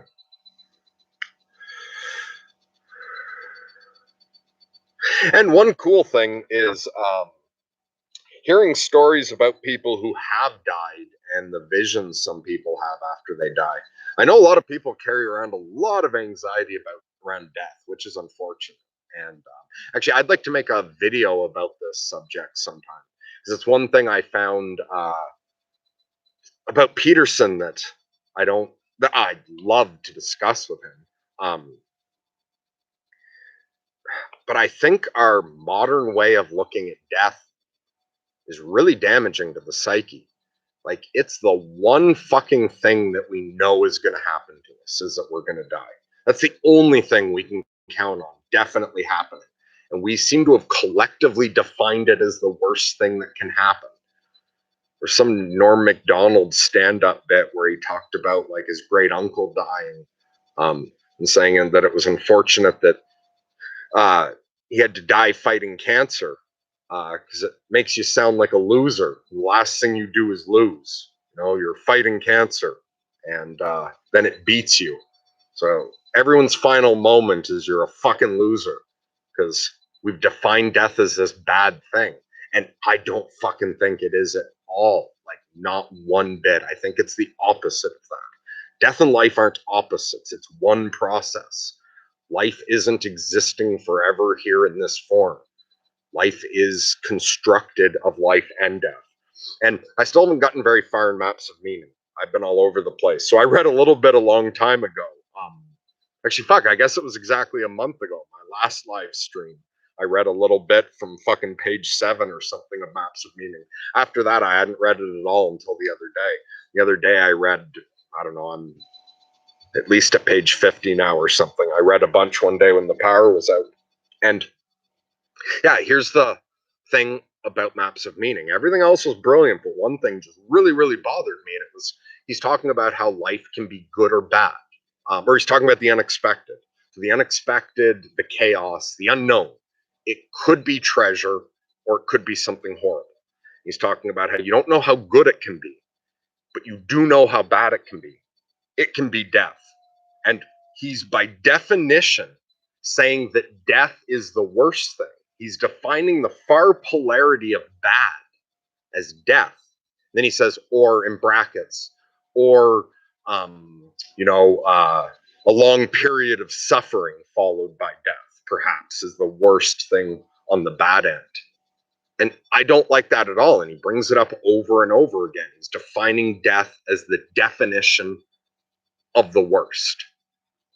And in his talk with Ian McGilchrist, as well as when I saw Peterson live, I got the last question, and he didn't have. Uh, he talked for longer than I'm thinking. He did address my question to a certain point, but we just barely were getting into it when the manager called it a night. It was the last question, and we were running past time already. So I did talk to him a little bit about death. But you'll notice if you've seen his talk with Ian McGilchrist, he says that he's had intimations that death is a good thing. And live, he talked a little bit more about that and said how it seems that he's got this deep intuition that says death isn't bad, and that he can see how on many levels death and life are intertwined. Like, first of all, to live, you are constantly eating other things. You're constantly killing things to eat. Even your live body is a process of life and death. Like cells die. Um, Microscopic bacteria, like all the life and death going on inside yourself. On a psychological level, like the phoenix transformation, the death of parts of us, letting go of things, transformation. And also, just who the fuck would lock themselves into permanently in this condition? Like, I don't know how people don't see death as, oh, and so he'll often say, when Peterson's describing how bad it can be, he'll say, um, life is suffering, it's bad. Like, it's a lot of suffering, and then you die. It's tough. You gotta find meaning to stand up to this horrible life, suffering that ends in death, defining it as a bad thing, where I see it as the other way. That yes, there's a lot of suffering here, but don't worry, you're guaranteed to die. I see it in every way as a positive thing. Who would want to be stuck in this level of being? Like when we look backwards, when you look at Lucy, that old ancestor of ours, you can see how no, you wouldn't want to live forever as her level of consciousness and evolution. But we think we're so complete and perfect now that you would want to live like this. I think in another couple million years, if there's still anything of us, it'll be better than this. Also, I think that there's more progress to be made on some sort of spiritual dimension, and that this has a purpose. And death isn't a failure, death is fucking graduation day. Or death is the closing of a loop, of a circuit, to create something that continues. I don't know why I went off on that. Oh, maybe because you mentioned the funeral? Oh, right. And so also it's very interesting to hear Kevin Smith on Joe Rogan talking about when he was having the heart attack, and his mother had a near-death experience. And for me, I never like had my heart stop or anything, but I had a really weird sort of near-death experience getting hit by the bus where time froze and everything. And it ended up being fucking beautiful. So many people have stories of when they die, something fucking beautiful happens. And so many people, after they've died once and come back, like been revived. Dannion Brinkley, his stories are very interesting. But many people come back and are better people, or at least most people who died and had some sort of experience and been brought back, or people who've expected to die. Apparently, there were a lot of soldiers in the first two world wars that experienced dud bombs being dropped right beside them. So they had like a profound experience, even though their heart never stopped, of certainty of death. And there's a lot of stories of people having that and experiencing something beautiful enough that they're not afraid of dying anymore. And I'm really not afraid of dying anymore. So I had a second time where I thought I was going to die for a minute, like drown. I was wearing steel-toed boots and yeah, felt like, and I wasn't afraid to die at all. I was even thinking that it was funny to die like with a boat tipping over in a lake. And yeah, no, it's once you've almost died or died, it seems to me most of us aren't worried about it anymore. So what if death's not a bad thing? Then we're all carrying around a lot of fucking anxiety and worry, and we're defining everybody ultimately as a failure for no good reason. And so what I find, it bothers me is the wrong word. It seems like Peterson understands that, yet he hasn't integrated the idea that death isn't a bad thing into his overall idea, because he will still, in talks fairly recently, I think, he still defines death as this bad thing, as a part of his overall. Yet if you isolate that subject and question him just on death, he'll say he does have intimations that it's a good thing. And so I would love to discuss with him more, not only that, but also what is the effect of allowing a base axiom of all of our discussions to be that death is a bad thing. What does that do to our conversations? What does that do to our society to define death as a bad thing? And what does it do to us psychologically? How different would it be if everyone in society, rather than avoiding death for as long as we can, we're all working towards a good death? We were all working towards a beautiful death that we'd earned in the right state of consciousness to be in when we exit this world. How different would the world look if we weren't running from death, but were working towards it? So Tay says, I'm okay. Pretty poopy as usual, been struggling with new relationships. I just wanted to say you're super genius with some of the words you say. Sometimes I really feel there's something to it. I don't even know where to begin when talking to all you guys about stuff. So I just like to listen and put input in when something comes to me. Yeah, absolutely. And as much as I love it when people interact, if you don't feel like it and you just want to sit back and listen, nobody feel any pressure to speak up if it doesn't feel good. However, anyone who wants to speak up, I'm always happy to hear from people. So I'm glad that you're doing okay. Well, struggling with new relationships, the thing to be grateful there is you could be grateful for the problems with the new relationships because there's a lot of people who would love to have problems with new relationships because they don't have anybody at all. Thanks for the compliment. That's very sweet of you. And I'm glad you get something out of this. Asa says, made a portrait of my dog after his death. I was playing the Pixies song, This Monkey Gone to Heaven. I love that song. And singing the line, This Doggy's Gone to Heaven. Noticed a lyric, Rock On Joe. Dog's name Joey. Yeah, that's great when the universe provides us the song we need at the right time. And I think it's great that you made a portrait of your dog. Art is very, very, very therapeutic and powerful. So that's fantastic.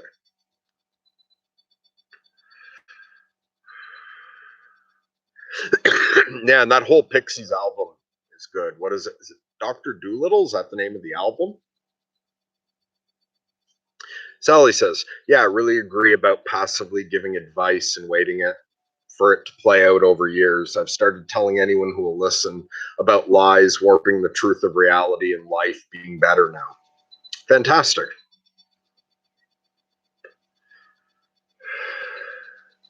Yeah, and don't feel any pressure to save anyone else, which I know can sound weird coming from me because, like, I am actively putting out there that I'm interested in helping anyone who wants my help.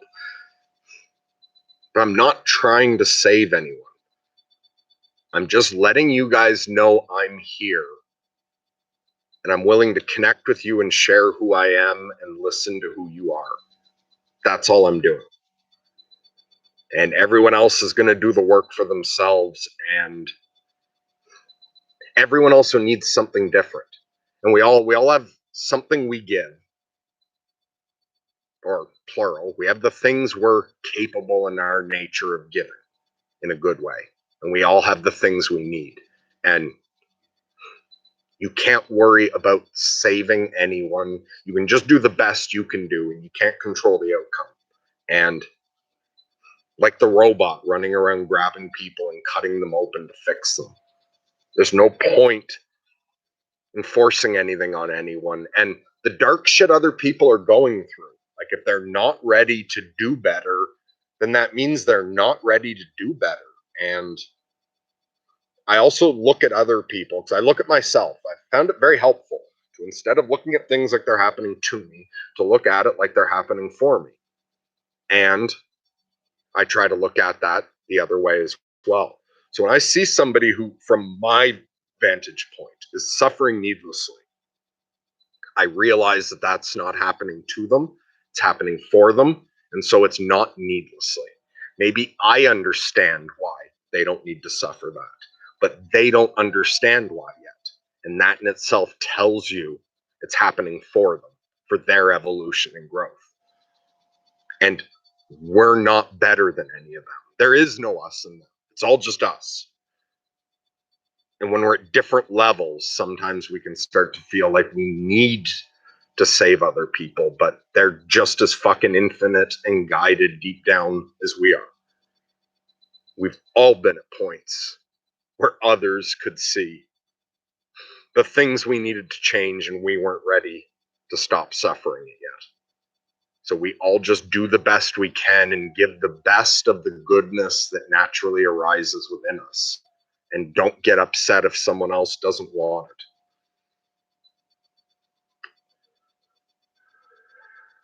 Dust to Dust says, my dad had a pretty negative dream about me. I'm not sure all dreams always mean something. I have had major PTSD for a while. Dreams can get pretty damn mean. Yeah, absolutely. There's Ryan likes to say that there's different kinds of dreams. That there's a number of dreams where he chooses to interpret it the Gestalt, sort of where the entire dream is you, you're projecting it. It's all about parts of yourself. And so there's a certain kind of dream where if you dream your partner's cheating on you, that's like part of you. Either you're cheating on your partner and feeling guilty, or there's a part of you wanting to cheat on your partner. Everything in there is about you. Yet it also seems like there's a different kinds of dreams that are actually prophetic, or where perhaps you actually interact with something else. And there's these sort of strange, archetypal, amazingly powerful dreams. And those seem like two different categories of dream. But don't always assume because you've dreamt something bad's going to happen. For sure. And yeah, if someone else dreams something bad about you, most likely that's actually about them.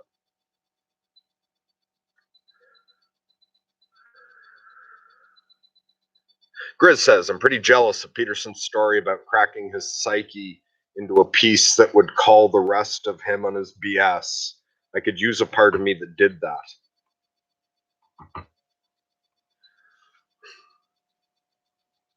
Okay, well, what the... Seems to me like you have a part of you that does that. Like, really seems to me like you're aiming at the good. Where does that come from?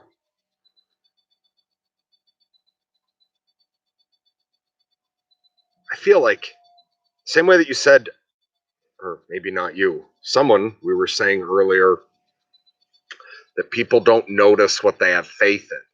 Some people, they don't think they have faith in anything, and yet they do.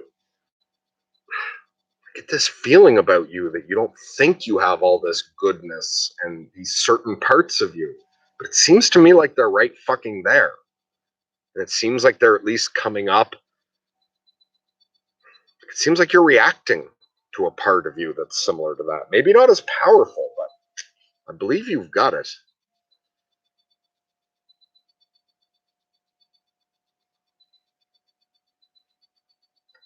Tyler says, yeah, I'm well, and thanks. It's good to know you're there. It's hopeful seeing you do it for the love of people. Awesome. Really glad that you're doing well. Something moving around in that tree right there, or underneath it. Can't tell what it is.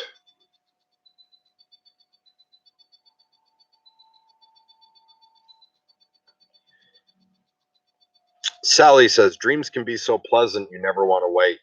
But I've also been dead or skinless or dying from interdimensional trauma in mine. So yeah, they can suck too. Yeah, absolutely.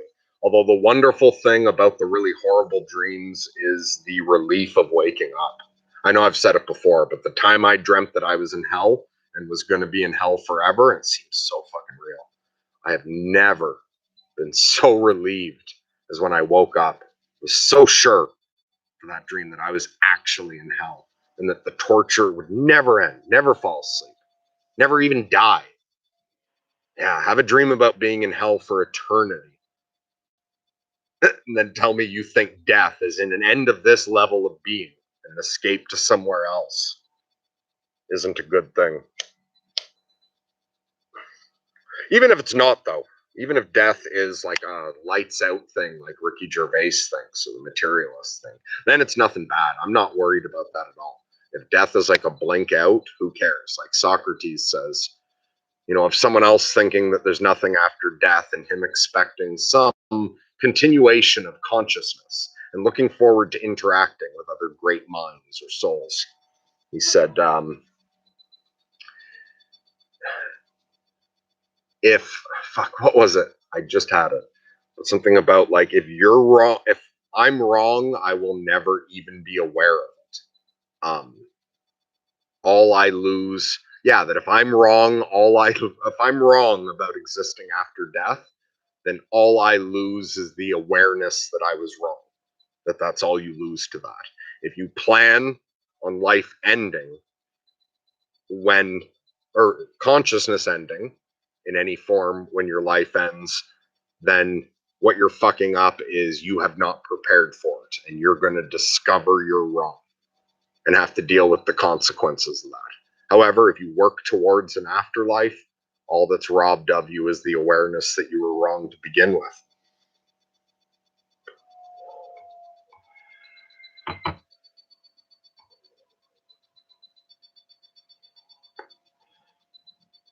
Okay, Dust to Dust says to Grizz, to be fair, Peterson, like all of us, can only be so self-aware. Yeah, absolutely. And when I talk about the way I see something different, or what I said about Peterson and death, or obviously I disagree with Sam Harris on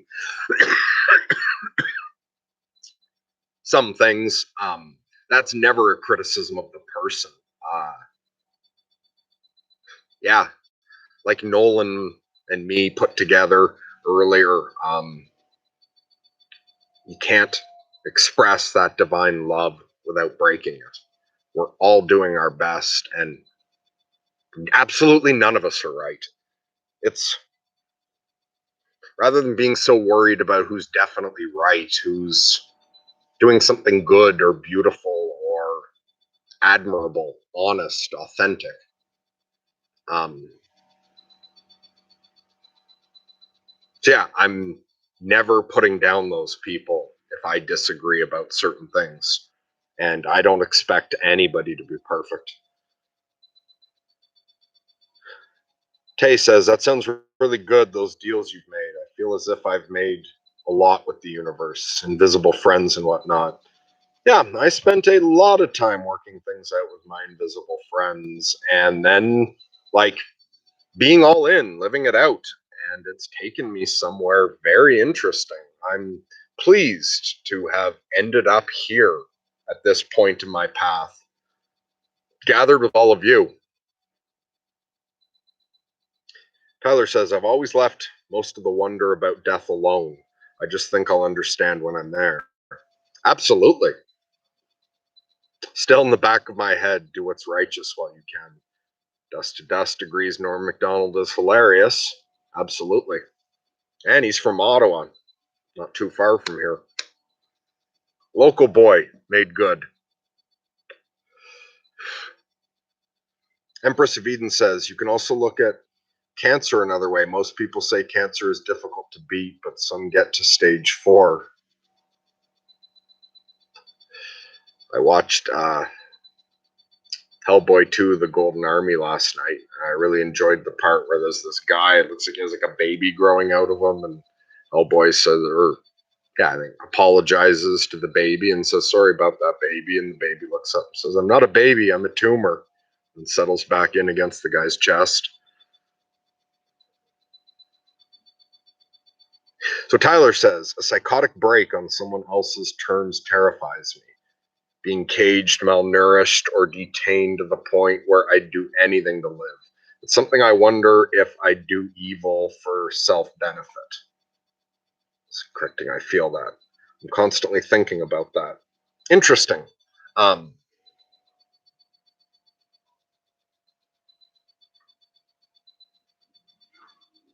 I found when I go into the psychotic breaks, I get like,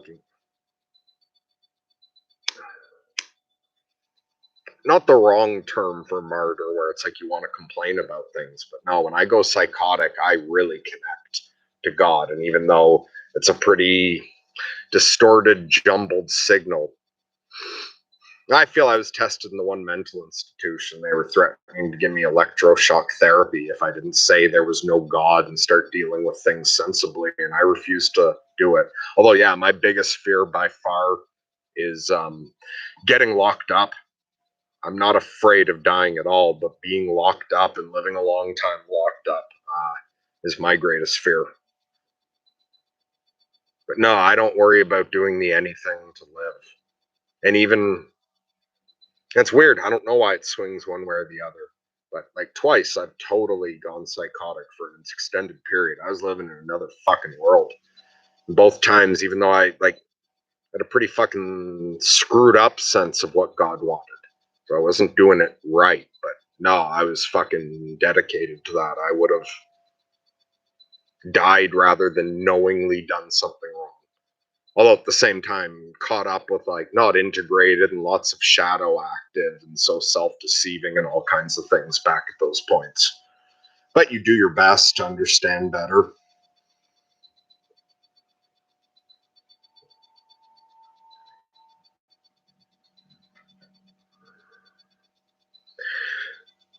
And so Tay says, well, maybe I think about it slightly different than what you mean. You seem to be very worried about it like in a physical sense. I'm worried about losing real self-control.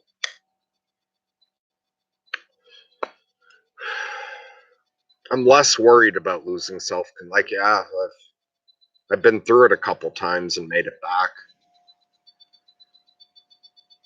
I feel like I'm not going to lose control anymore unless I'm in a pretty extreme situation.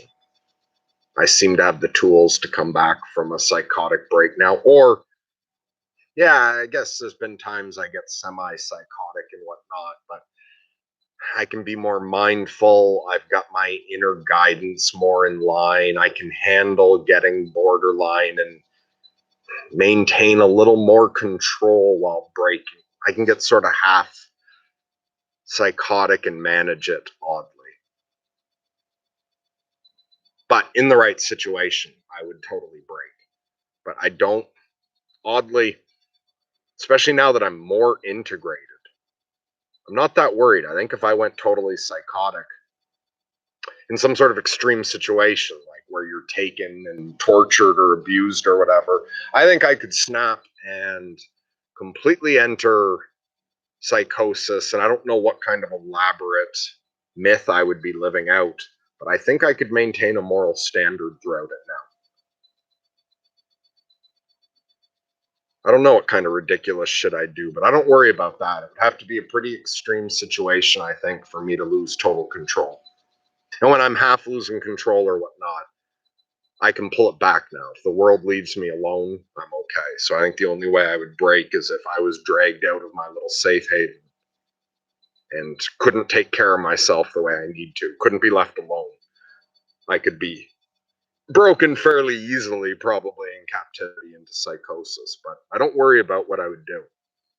If it was extreme, it would only be like self-destructive, but not in the sense of suicidal. I would definitely, in the states I've been, give my life for any fucking noble thing.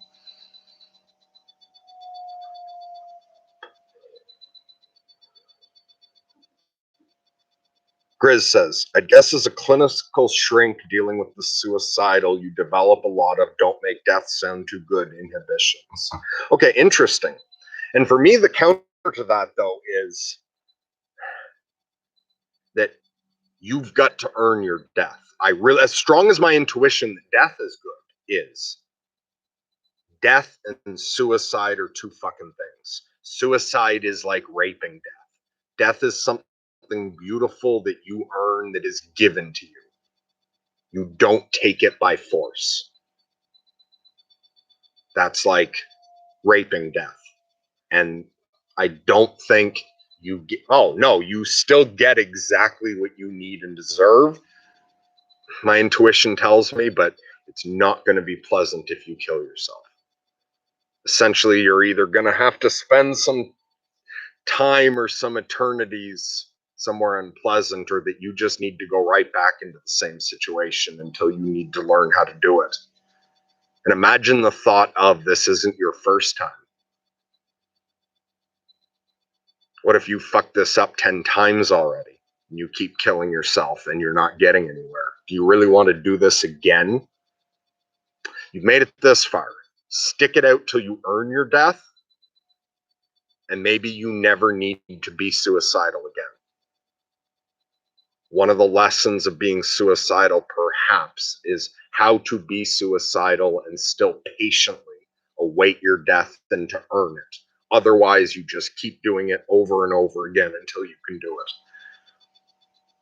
So I see death as an extremely beautiful thing that needs to be earned properly, and suicide as being a very bad idea. But I don't think you need to demonize death to make that point. I think there's a healthier way you can look at it.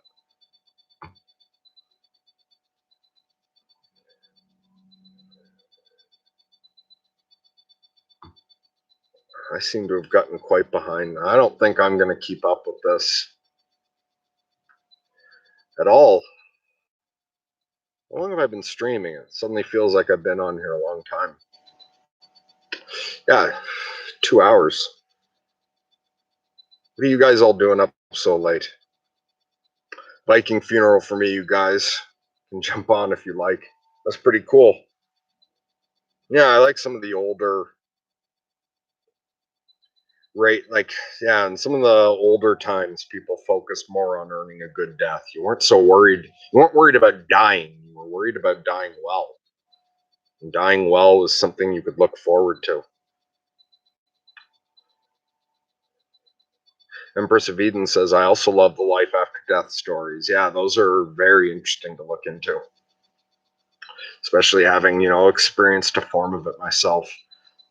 My cousin had cancer, died when he was having surgery. He completely flatlined. When they brought him back to life, he was able to tell the doctors what they were saying and doing while he was gone. Fascinating.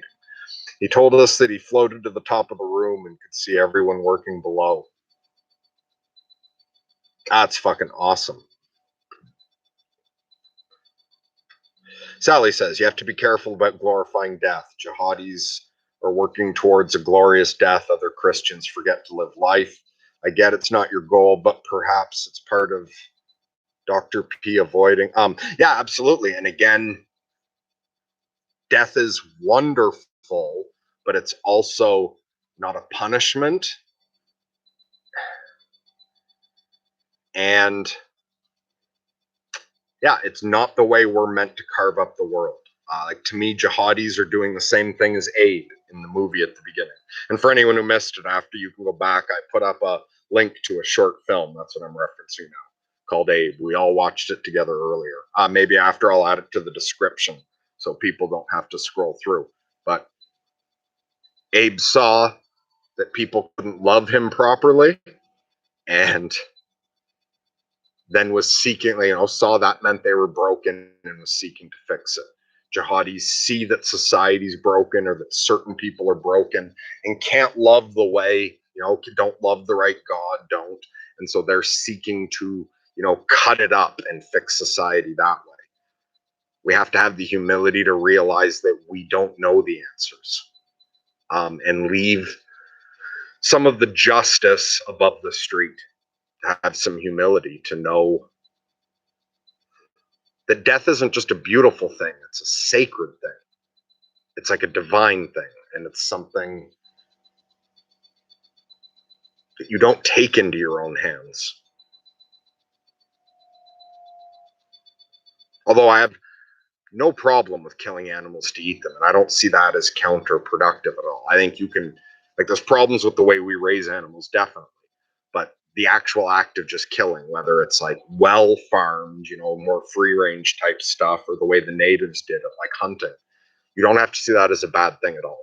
All the animals are participating in this, that you can lovingly appreciate that the deer or cow lives its life. I think you could even lovingly take care of a cow and raise it and love it, and that it trusts you to care for it, and that you care for it and give it a good life, and then give it a good, clean, loving death where you appreciate it and see it all as a connection and like a positive spiritual thing. But no, we have the deep, obvious intuition that killing humans is different. That's not a part of the same game. And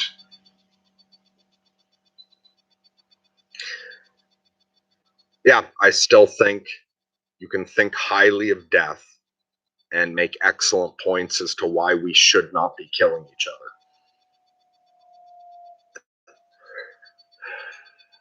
other. Also to not, yeah, like Christians forget to live life and are focused only on that. No, like this life is obvious. Like I said, life and death aren't a different thing. Part of loving death is living your life the best you can and appreciating it while you have it. Just because you expect there's more than this doesn't mean you should ignore this.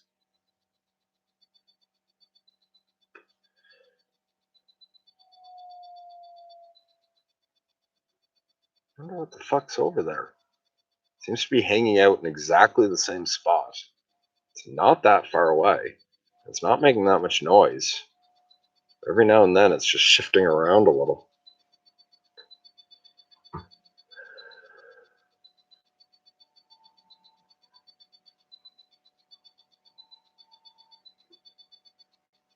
Okay, Vakur says it's extremely important to remember the fact that when you're helping people, you need to be very careful how you're doing it so you won't get hurt in the process. Absolutely. And yeah, I'm being careful about that.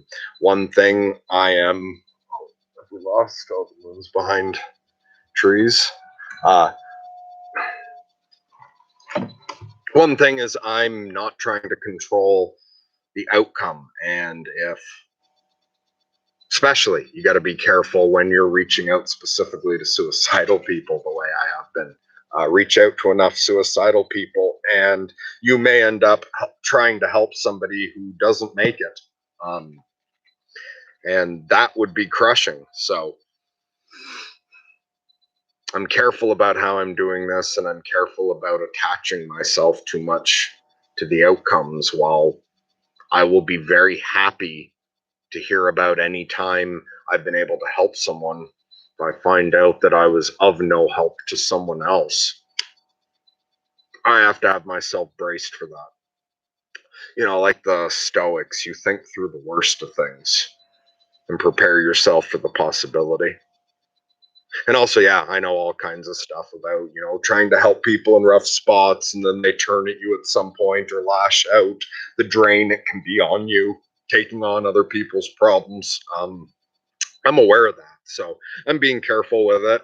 And hopefully I will manage this in such a way that it's good for everyone involved. Like obviously this shit isn't good for everyone. Most people aren't interested. Some people would find listening to me counterproductive, I'm sure. Those people I hope find whatever medicine they need. I'm just here for whoever wants me to be here, and I'm just going to do the best I can and, and trust that this is all happening for us.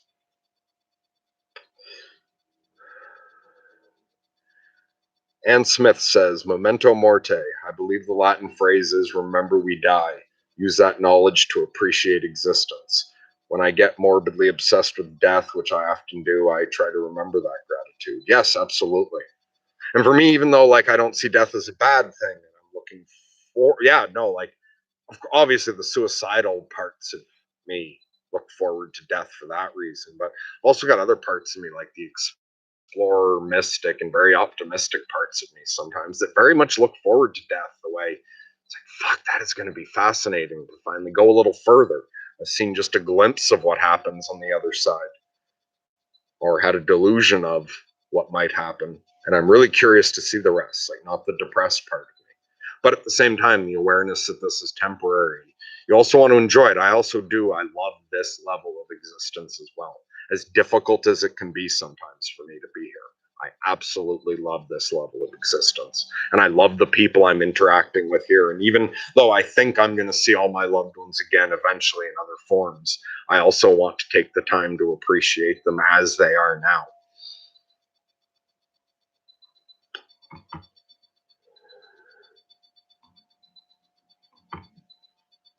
How far behind? I'm already over 2 hours. It's a fucking weeknight. Is anybody like staying up past when they should to listen to this fucking nonsense? Hey, Gary says Jinn used the trees to move around. Interesting. I've never heard that before. Do you think I've got a Jinn over there? Sally says part of me is pure Cannibal slipped out during a surrealist auto-writing assignment and started to recognize that dark section of myself in my past actions. Now I can see, assess, not allow it hazardously. Wow, very cool. Yeah, art can be so powerful, transformative for both the artist and for some people who connect with it.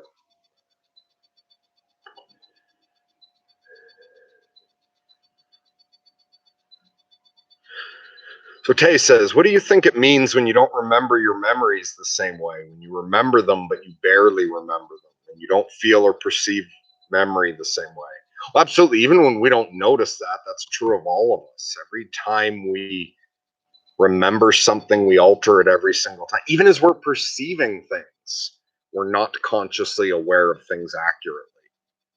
And we're only perceiving such a limited amount of what's around to begin with, the way we only see certain amounts of light and whatnot. But then on top of that, our brain filters out a lot of it. Our brain fucking changes things. Nobody remembers things exactly the way they were. And you change it all the time. And then there's times where you can remember something and you know you're not, it just feels like you're not remembering it right, like you're really distorting it, but you remember it in some weird way. And I find I remember things differently in different moods. Different sub-personalities remember things differently. When I'm depressed, memories are different than when I'm feeling more optimistic and manic. It's fascinating. And you continue, I keep thinking of these things to myself and remembering moments and struggles I've had. But at the time, I was so much more resilient while performing those memories and acting them out. Yeah, and it's interesting to remember times when you were extremely different than you are now. And you've got the memory of being that way, but you're not that way anymore.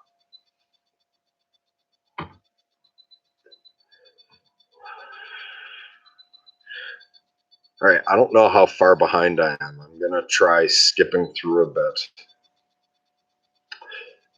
All right, Asa says, even if last night was horrible, it put a lot of things into perspective.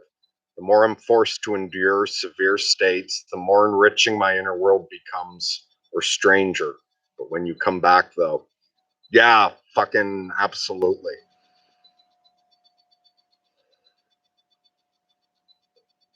Yeah, enduring negative states, oddly, when we can accept it, integrate it, you do realize how much more enriching your overall experience of existence becomes.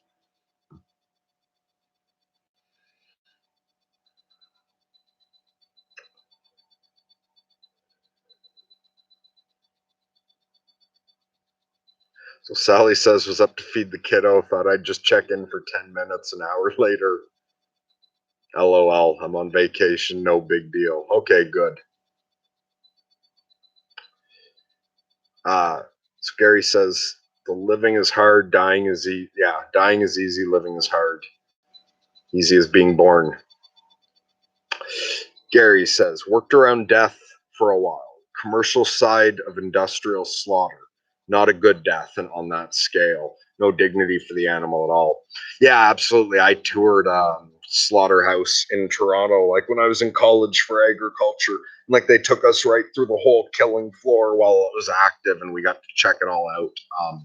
I did find it fascinating in a dark way, but yeah, I agree with you. That's not a it's not an environment where we're acting like death is sacred and we're acting like we love those animals, and appreciate their participation.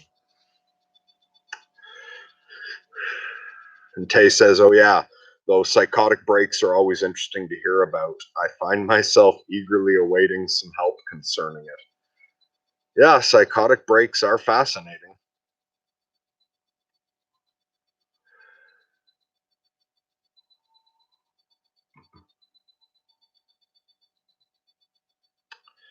Grizz says listening but dropping from chat. Okay, and Grizz is putting up a Discord link.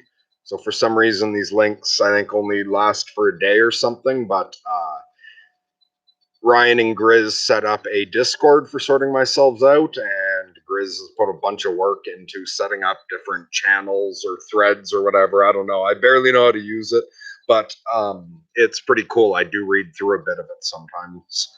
So anyone who wants to join the Discord, Grid has nicely provided us a link. And Gary says, hospital's not a dignified death. It's too clinical and they steal body parts. Yeah, I don't want to die in the hospital. Actually, I was hoping I'd be buying this place since that didn't work out. I don't know, but I really want to move into the house I know I can just die in. And my great grandfather died in like sitting in a chair in the house. I like that he died there. Like he's the one who built the house. I like that he died there at home. And yeah, I would love to die at home in my own bed or sitting on the couch. And I don't like the whole modern funeral system. I don't know why we fucking poison the bodies and lock them up and all that shit. There's so many other beautiful things to do with your body, like let fucking, bury it naturally and let it go back to the earth, or planting trees over it. Or I love the older traditions like the fucking Mexican Day of the Dead shit, or places that keep bones and skulls of people. I'd love it if after I died, somehow like my bones could get cleaned, and who knows what people would want to do with them as long as it was something good. Turn my finger bones into little pipes. Or yeah, if some loved one didn't find it too morbid and wanted to keep my skull or my whole skeleton, I would find that very cool. Or I'd be happy to have the meat stripped off my bones fed to something, or to go back into the earth or something.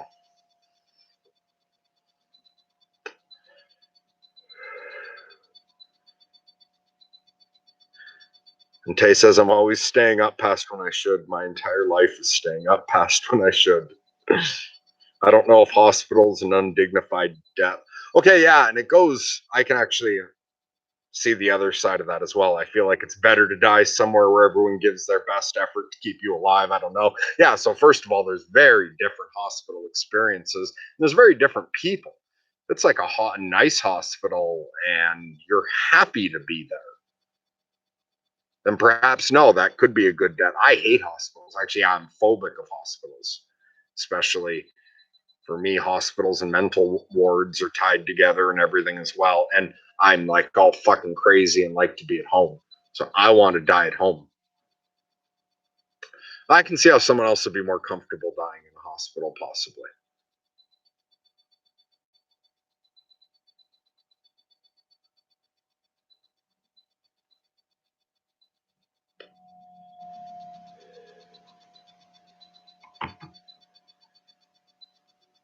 Oh, hey, okay, I'm caught up now, I think.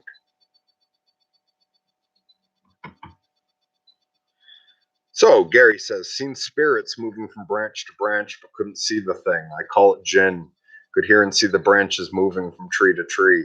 Something big and heavy, too. Thought it was a gorilla, but I live in England. Fascinating. That's really interesting. Becker says, I just woke up and it's 7 a.m. in Edinburgh, UK. Oh, interesting.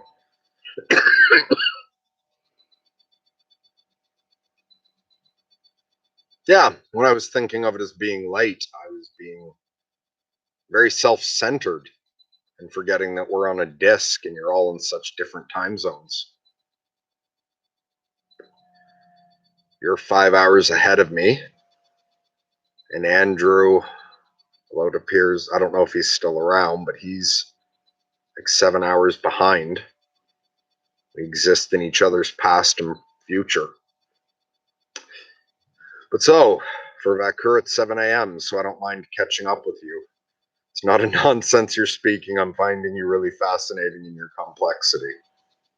Well, good, because I've been a burden and I've caused a lot of difficulties, so it's nice that some people are getting some enjoyment out of my existence.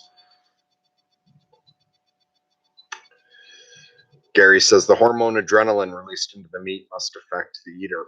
Yeah, I'm not sure about that, although no, it's probably not a good idea it's not adding anything good to the meat.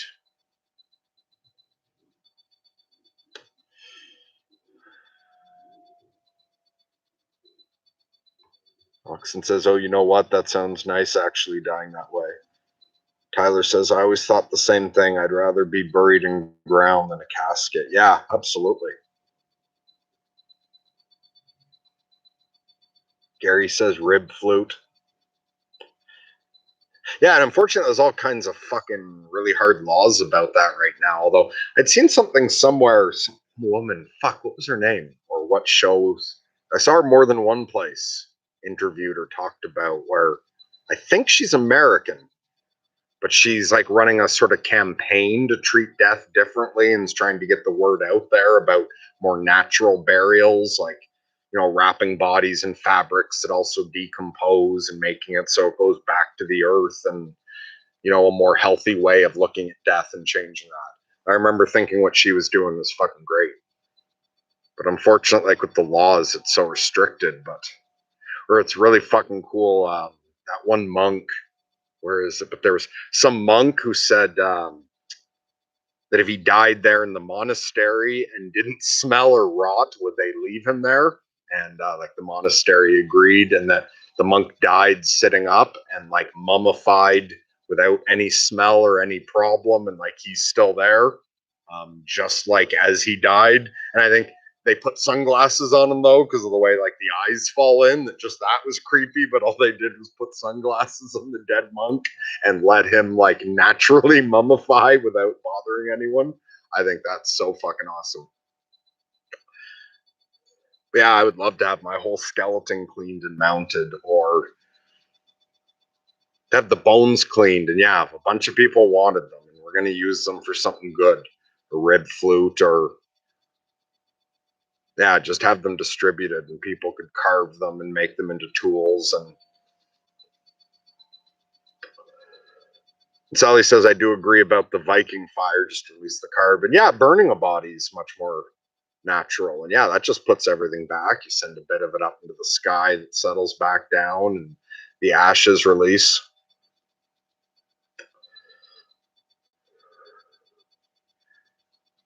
Gary says, blow the gin out of a rib flute. Nice tune. For Tyler, it's 10:20. Hey, Dan's here. Glad I got to at least join you guys for a bit, Merkin Gang. Always love these. Great to see you. Oh, hey, and Andrew's still here. And he's 12 hours ahead of Edinburgh. Oh, okay. Yeah, so you're ahead by 12 hours. It's fucking weird. You're right at the other pole, half a day away. So, Dan, we talked about you earlier. I think I mentioned that you were reading Jerusalem. And I think, yeah, Dad, you'll like at the beginning of this, we all watched a movie together. So, when this goes up, I'm going to add the link to the description. But what we did is I just put up a link for a little 7-minute film, and then we all just watched it together. So if you go back to the beginning of it, just mute the stream when I say for everyone to go watch it. Check out the little film. I think you'll like it. Um, Actually, wait, I think you might have already commented on Grizz's. It was something Grizz used this morning. Maybe I'm mistaken, but I think you saw that. So it's the full movie of the first clip that Grizz used.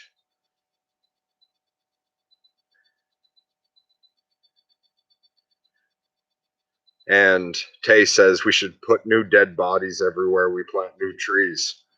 Yeah, that would be, I think that would be great if we planted trees on top of bodies and stuff. Well, I do kind of, there's something about a graveyard that is, I like graveyards.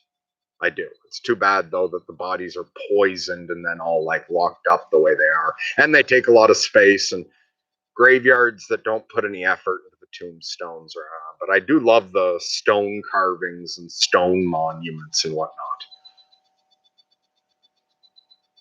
But I do also think, aside from that, because especially for a lot of people, it is just kind of depressing to look at the average tombstone. That when you were going to lay flowers or remember somebody, that what you're visiting is a tree instead.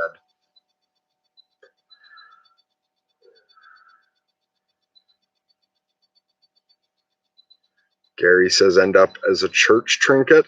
You mean like body parts? I always found that fascinating as a kid. I was raised Catholic, and like the Catholics like to keep body parts. I remember as a kid visiting, what's the name of that church in Montreal? It's going to come to me later. But anyway, visiting there, and there's a saint's like mummified heart in this one glass box. I thought that was so fucking cool as a little kid. I've always loved like seeing, St. Anne's finger bone when they tour it here. There's those, I think there's more than one church, like over in Europe, that claims to have Mary Magdalene's skull and brings it out. I think that fucking stuff's fascinating. Tay says, like, use our bodies as soil for every new tree we plant somewhere, make up for deforestation. Yeah.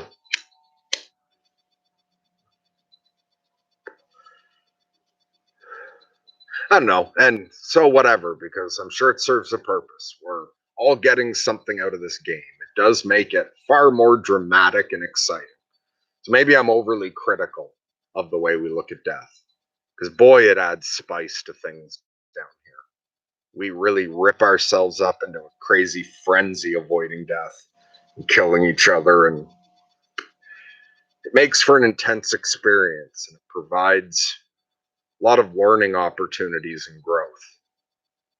So just because I find loving death and seeing it as a good thing much more pleasant, peaceful, and allows for better personal integration, I shouldn't perhaps speak too poorly of others who get something out of the opposite experience. Makes for lots of drama. Sally says good night. Okay, Dad says thank you so much, Burke. I look forward to it. I haven't seen the full film yet. Cool, yeah. So when you rewatch this, I put up the link in the chat, but I'll also add it to the description. And I'm looking forward to when you get further in Jerusalem, hearing your thoughts on it. Gary says church yew trees used for bow making, grown in churchyards. Interesting. Yeah, and that would be very cool to make something from the wood of a tree, like an old tree that's got to come down from a graveyard.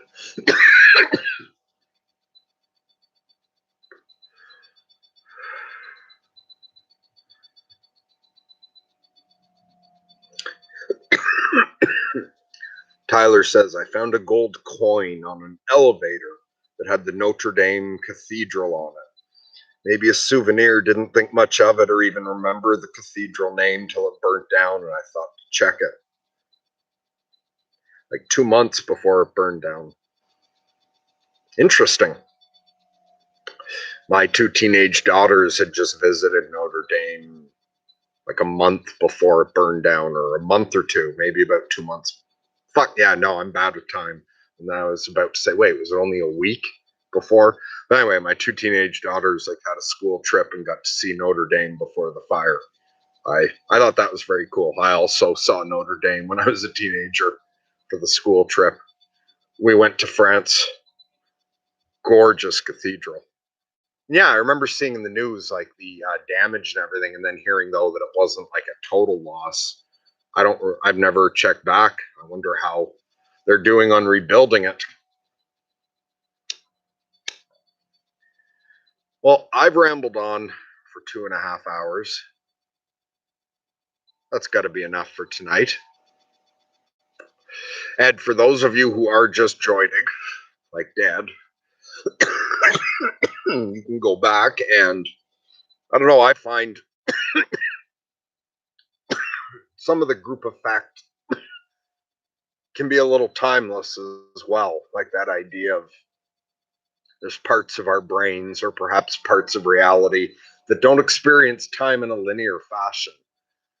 So some people have commented that even if they're watching it later, they get something out of the moment of silence or togetherness. And yeah, there's something to feeling you're watching something with people or doing something with people. I believe that certain parts of our brain and some of our connections and some of this experience is nonlinear.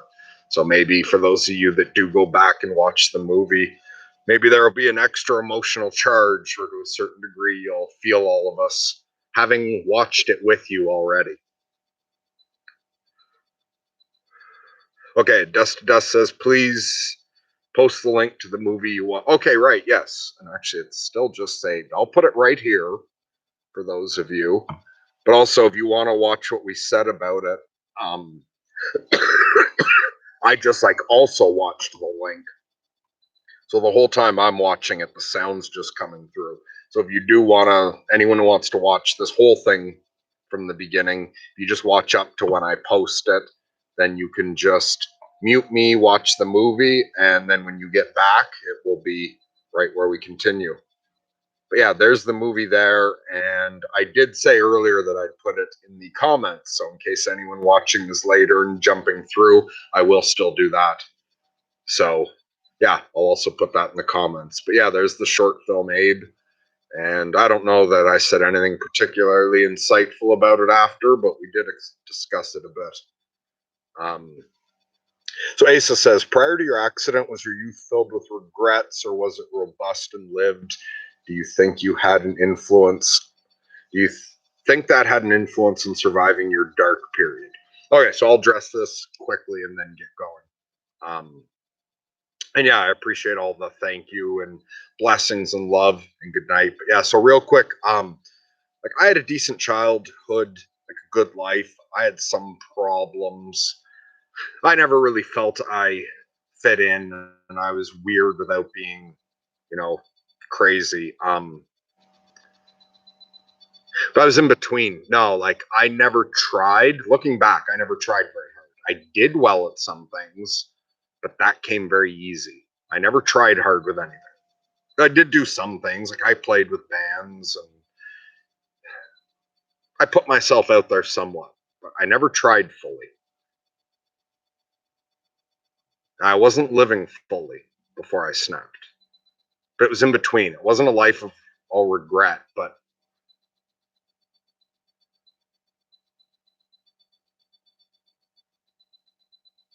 I was hypnotized by the illusion of reality. Thought I lived in an objective world. Wasn't very self aware. Looking back, I'm not pleased at all with who I was. And I can see why I needed to break. But at the time, I had some regrets, but not too many. However, good shit from the past did not get me through my dark times. My worst times after I snapped, thinking of the best times from before were horrible because I wasn't that person anymore. Deep down, knew I couldn't be again. So the good things about what I were before made a worse mockery of what I was now. Trying to think back to the best of before snapping made things worse when I was at my darkest times. So no, it wasn't about that. I survived the dark times because I felt I had to. And yeah, I was more concerned about the metaphysical consequences of suicide than riding this out. It's that I was more afraid of that. Was a big part of it. But anyway, to everyone who showed up, I really appreciate that. Even though I stressed out a fair amount right before coming on. And some parts of this are still difficult. A lot of it's really, really, really enjoyable, and all of it is very meaningful and worthwhile. And this wouldn't be happening without you guys.